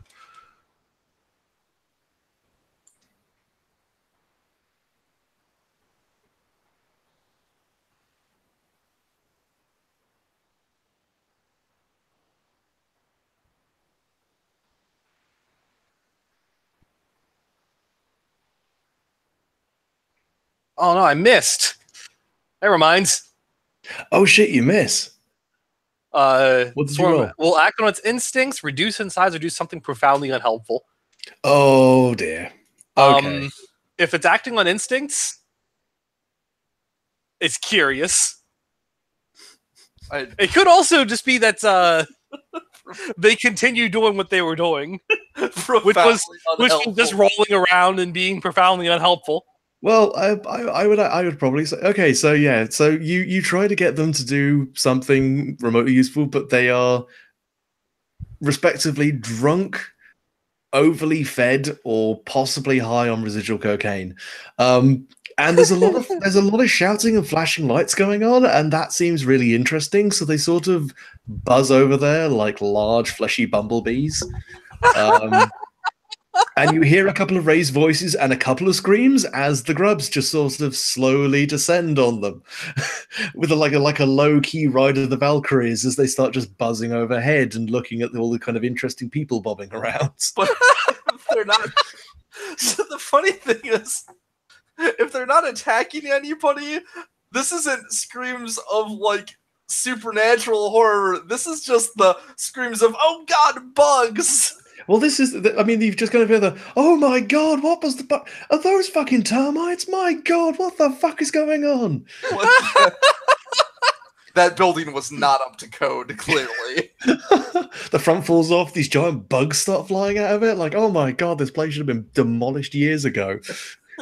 Well, this place was a death trap. I like to think that even though they're useless, that's gonna be one positive that comes out of this is the news is gonna blame everything on the place being like an out of code death trap. I am I would like to point out I am keeping track of all the things that are publicly visible, so I can then sketch together what the actual public report is. And so far, you guys have been really good in not making stuff obviously supernatural. So kudos to that. I gotta ask, like, does Echo need to rein in her grubs, or will they all just like come back to her eventually anyway? They're just kind of ambient. They're kind of ambiently bimbling around, and you can bring them back into heal eventually, but not right now. Okay. Are they in any danger? They're not in any danger. Like there's a couple of like flailed arms, and the grubs sort of just go up a little bit further and just kind of go and flail their little stubby limbs at them. Go away. Yeah. Okay. If they're not in danger and like, and there's like one entomologist there with the camera, just like, oh my god, these are so cool. Wow. The did I'll say. Does I would just like to ask, just to take this step away, or what's going on with you? That's what I was gonna ask. Okay, I would like to say, or someone breaks a window on the ground floor. Oh, well, I was gonna go upstairs to rejoin with my crew and be like, "Hey, shouldn't we be going?" I mean, you can be going over there. It's entirely up to you. What would you be doing when you see Oathkeeper walk by you, go to the front door, unsheath his sword, and drop the front of the building to the ground? Precisely what do you do? Hey, shouldn't we be all right. Oathkeeper will turn and go, we are going to take a subtler exit. And when he says that, unless there's another idea, he's just going to start smashing the floor to make a way to the tunnels. I would like to point... You know what? You do you. Hey, looking for entrances takes time, man. When all you have is a magic lance, a morning star, and a magic sword. That's fine. That's fine. Are you gonna you have some sort of bullshit magic way to get over weapons here? Wouldn't that same thing kind of work on us? Perhaps. Atreyu is kind of upstairs, like, man, I wish I had that portal ready. The book's busy. It's like, man, I wish I could use the book. It's still busy downloading. He is occupied. It's about like 85% now. It's like, come on. It's what's the last bit? Come on. Did you see an entrance into the underground from here? No. I will just say for total clarity, there is a dance floor below here called the Pit. That's right. I was waiting to see whether or not I really wanted him to carve a hole in the floor, just drop down to the floor below, and then just have Orr just walk down the stairs going, nice. Yes. You did it. Good job. Is there anyone at the pit, or is it still just us? I mean, if you go down into the pit, then you kind of look in there, and it's kind of a sub basement looking place, very low ceilings. There's a service exit off to one side. There's also a drain in the center of the floor. It looks like this used to be like some kind of sump floor or somewhere where it could occasionally flood and could be drained out. I see. So there may be some kind of channel straight to the sewers. You know what? That looks very promising. Can we fit Oathkeeper into it, though? Yeah. How large is the drain? We're talking like maybe the thickness of a thigh. Like it's decently sized for a drainage grate. It's not decently sized for an escape hatch, unless you did some extensive remodeling on it. Well, it seems like extensive remodeling seems to be Oathkeeper's maiden name. Yes, back before I was married. Yes. The ultimate nice. Oath. Yes, I assume Oathkeeper, seeing him go to a set of stairs down, follows down, because that will save some effort. He just like raises his sword, sees Orr going downstairs, goes, I knew that. Yeah. And will Yeah. I suppose he will suggest, do we check the service entrance first? I'll do that. He nods and will ready his sword and prepare to perhaps widen this path to the sewers. And I'll check the service entrance just to make sure he doesn't have to do that. Do you want me to roll another wrath-powered influence? I will just tell Manda. I'll just tell Manda what's out there. So opening the service entrance, which is locked, but just with like a little fire safety tag. You can knock it open. With the fire alarm already going, nobody can really tell the difference. There's a short flight of stairs leading up. And into an alleyway, which seems to be running perpendicular to the back of the building. It seems to take you off to a darkened street. There doesn't seem to be any traffic along there, but it is still kind of out in the open. This will be easier if we use this now. Before they surround the whole building. There is no trace of police around there. Can you get the others? Very well. He will march upstairs. Echo starts coming downstairs. Or no, actually, because Echo's already upstairs. Yeah. She relays this information to Atreyu. Oh, because, right. That's right. Because there's up in that case, Oathkeeper just stands have all these little walkie-talkies. Yeah. In that case, Oathkeeper just stands still and says, "They are aware."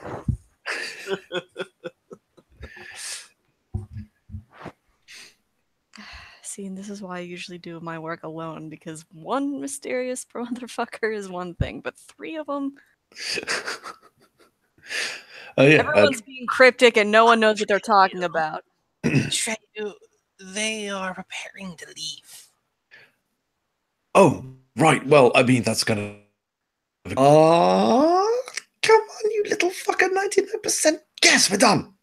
And he pulls out the USB tongue, picks up the laptop, smashes it over the edge of the desk. Right, fuck this place, we're out. Did Oathkeeper get that thing from the guy? He looks back at the room where the guy in the tweed suit is still sitting on the sofa. At this point, kind of catatonic, as he's just seen a bug lady walk by. Obviously, this guy was not clear on the supernatural elements involved with these people. No. She's really tempted to continue increasing her brood, but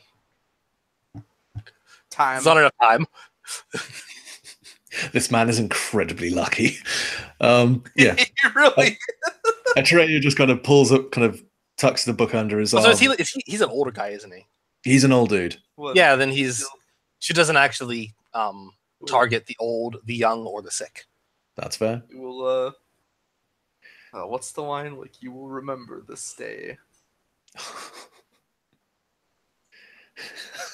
I almost want Atreyu to like hold his hand out and go, like take Echoes and go run, and then the Doctor Who theme kicks in as they run away.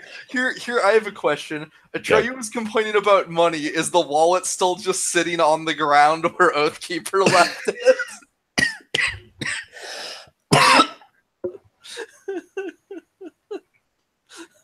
Does he just swipe this guy's wallet on the way out?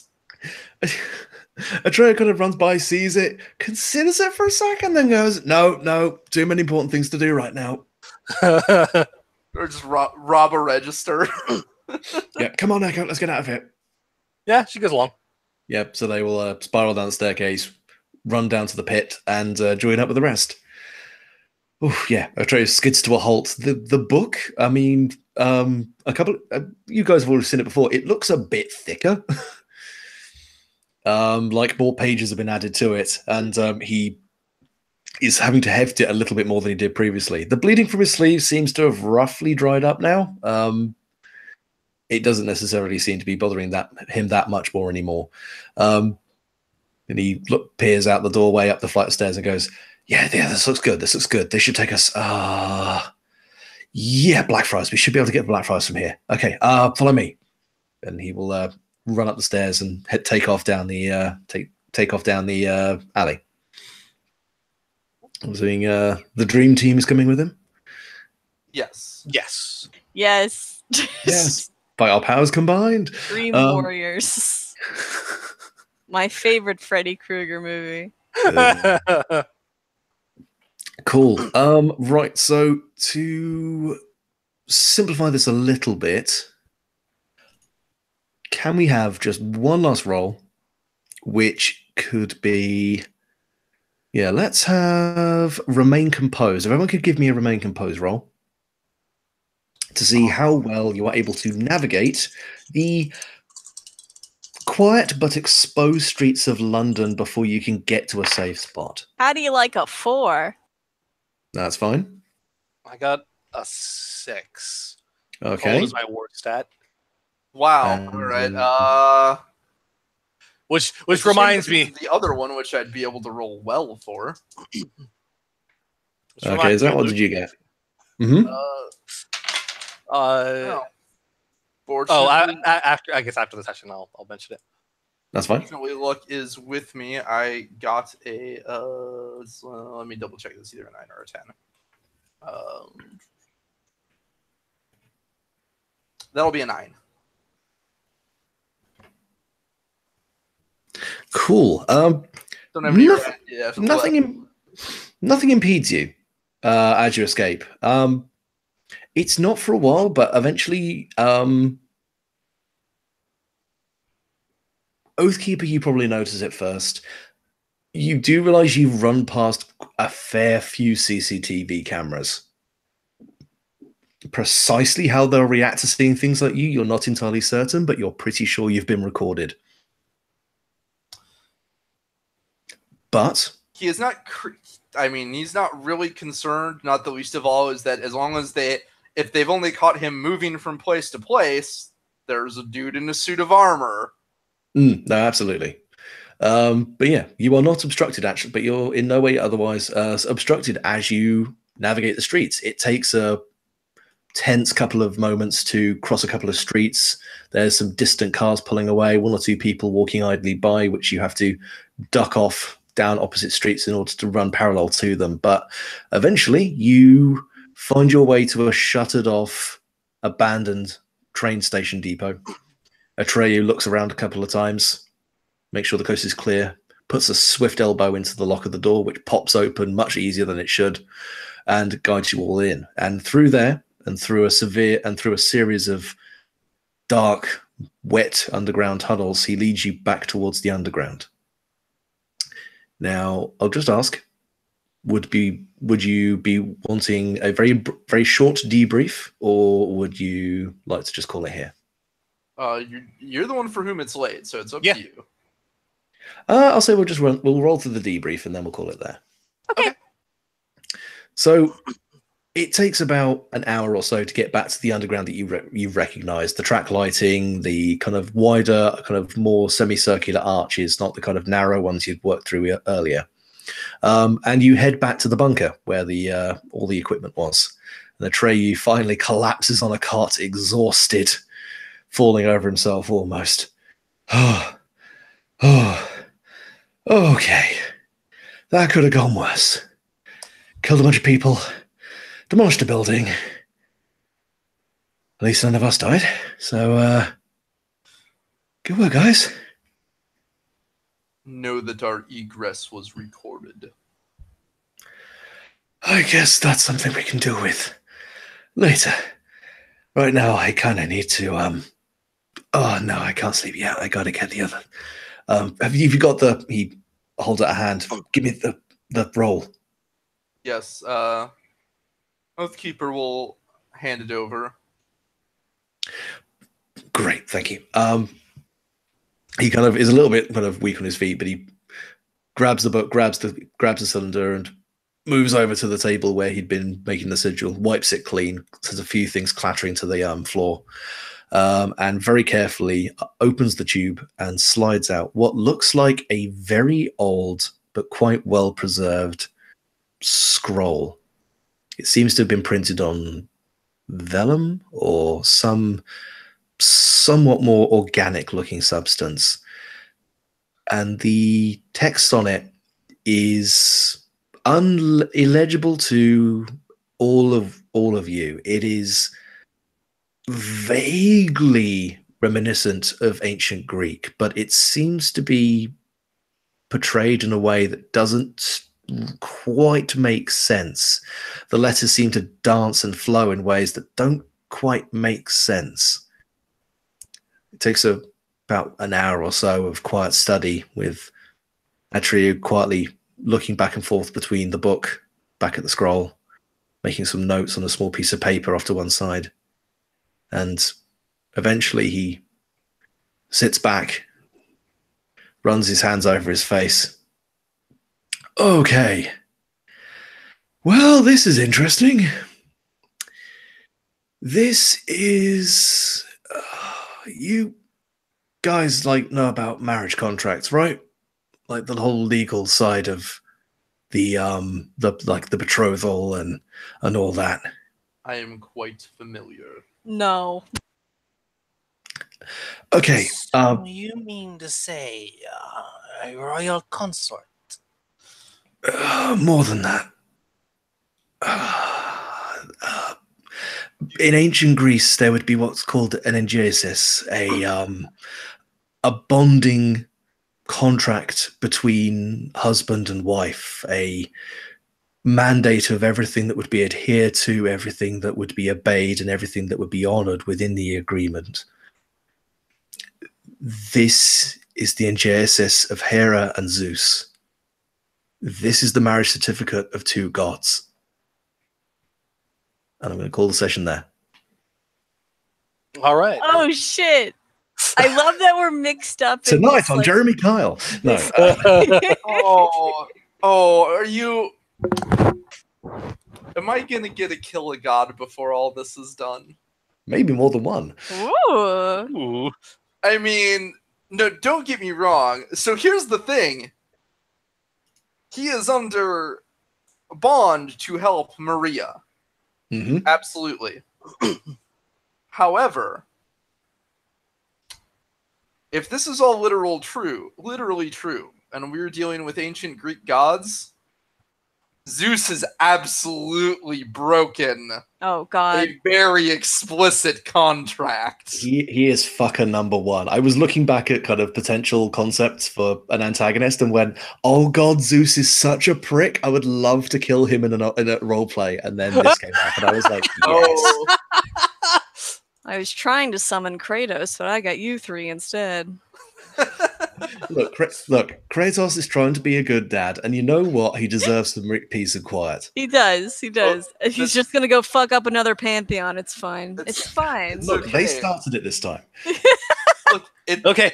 It's To okay. be fair, the Keep Greek her tags and- in his time in Greece, they also started it there too.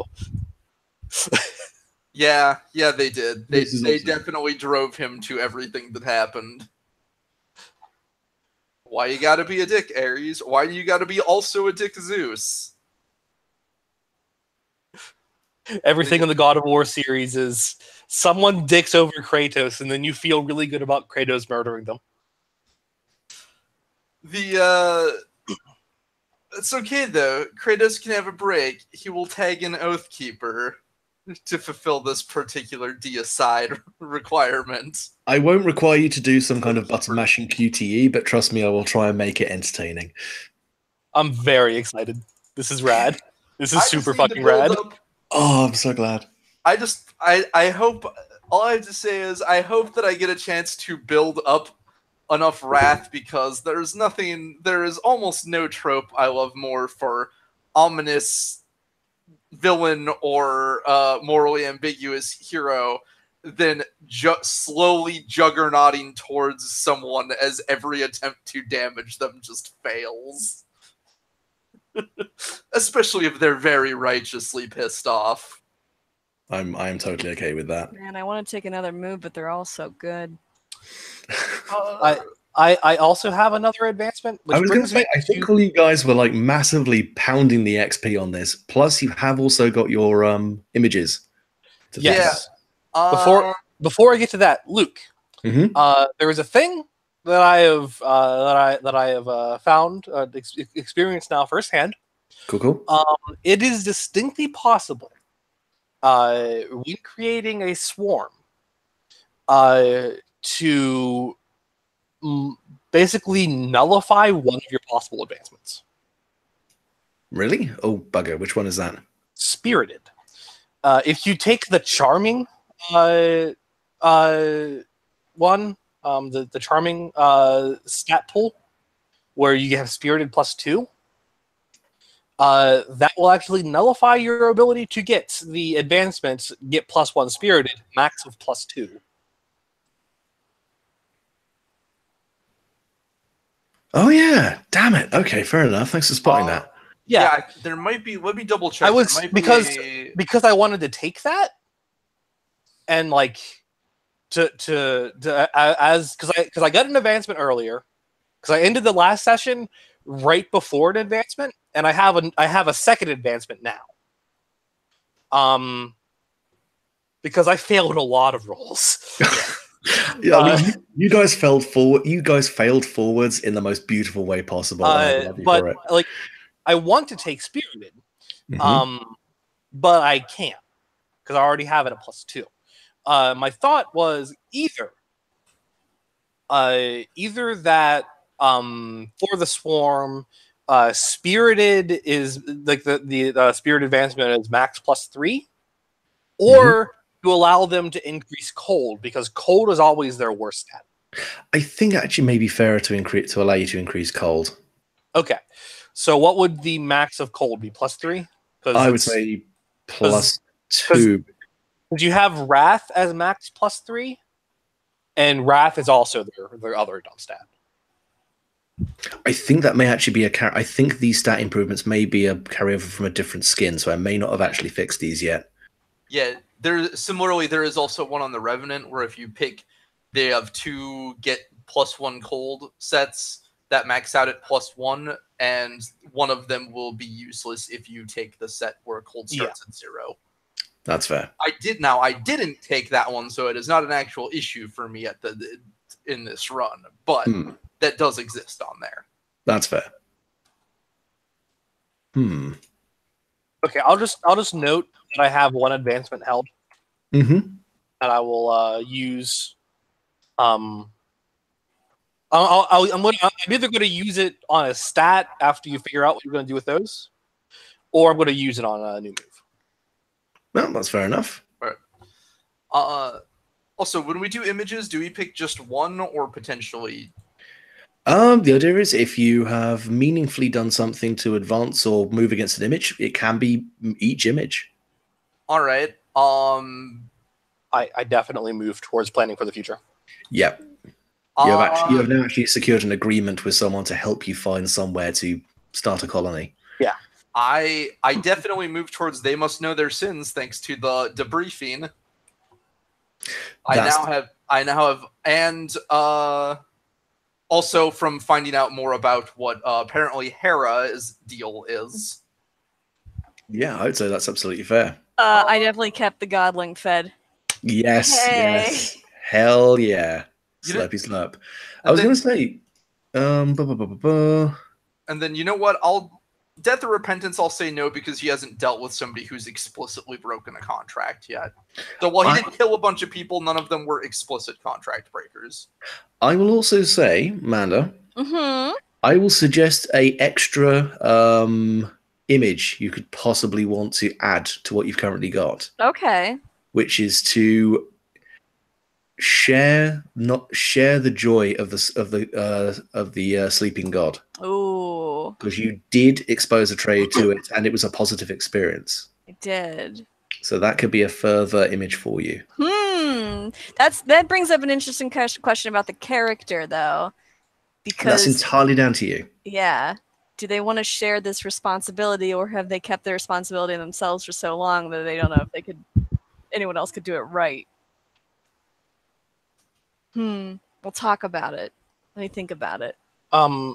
Luke, how do you get more images? So if you think you've done something that's very meaningful for your character, you can suggest it. So okay. Okay, so you don't have to betray an image to make a different one. No, you can have a maximum of 4, but you'll always start with 2.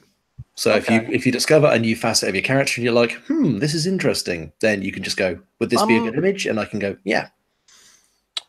Can I add a new image of I don't want to say alien socialite, but something to Party bug. party bug. Oh man, that's adorable.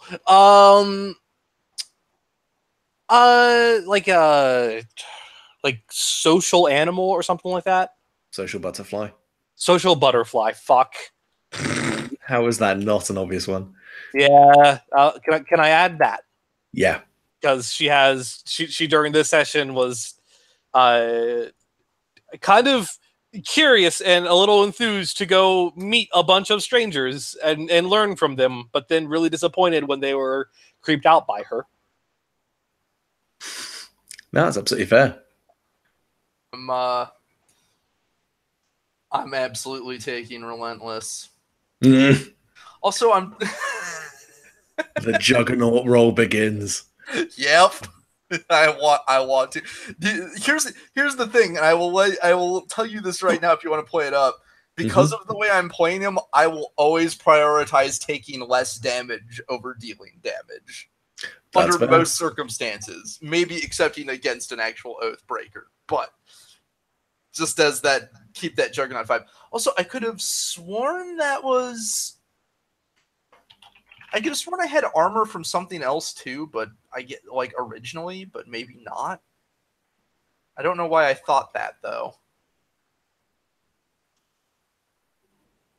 Not entirely sure. I could just be totally. I could be totally imagining that. And then I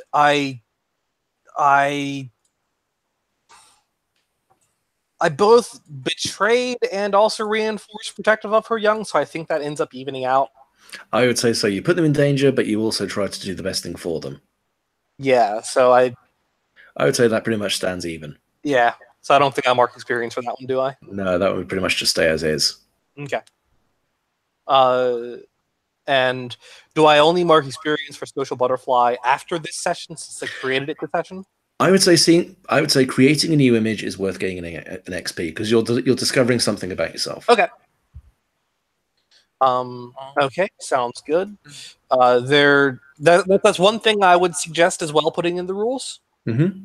That is not especially clear in the rules. I will be doing a proper A4 type up, which will have a lot more text in it. Oh, sounds great. I'm just responding to things in the interest of like. Oh yeah, definitely. What I feel should also be included here, in the write-ups. Yes, you know what I mean. Yeah, exactly. Okay. Does anyone have any thoughts or comments or anything before we end the recording? Nope. I don't think so. Nope. All right. I'm going to end recording then. Yay. Oh, Max. Yeah, what'd you think? Roll dorks. Well, yeah, I read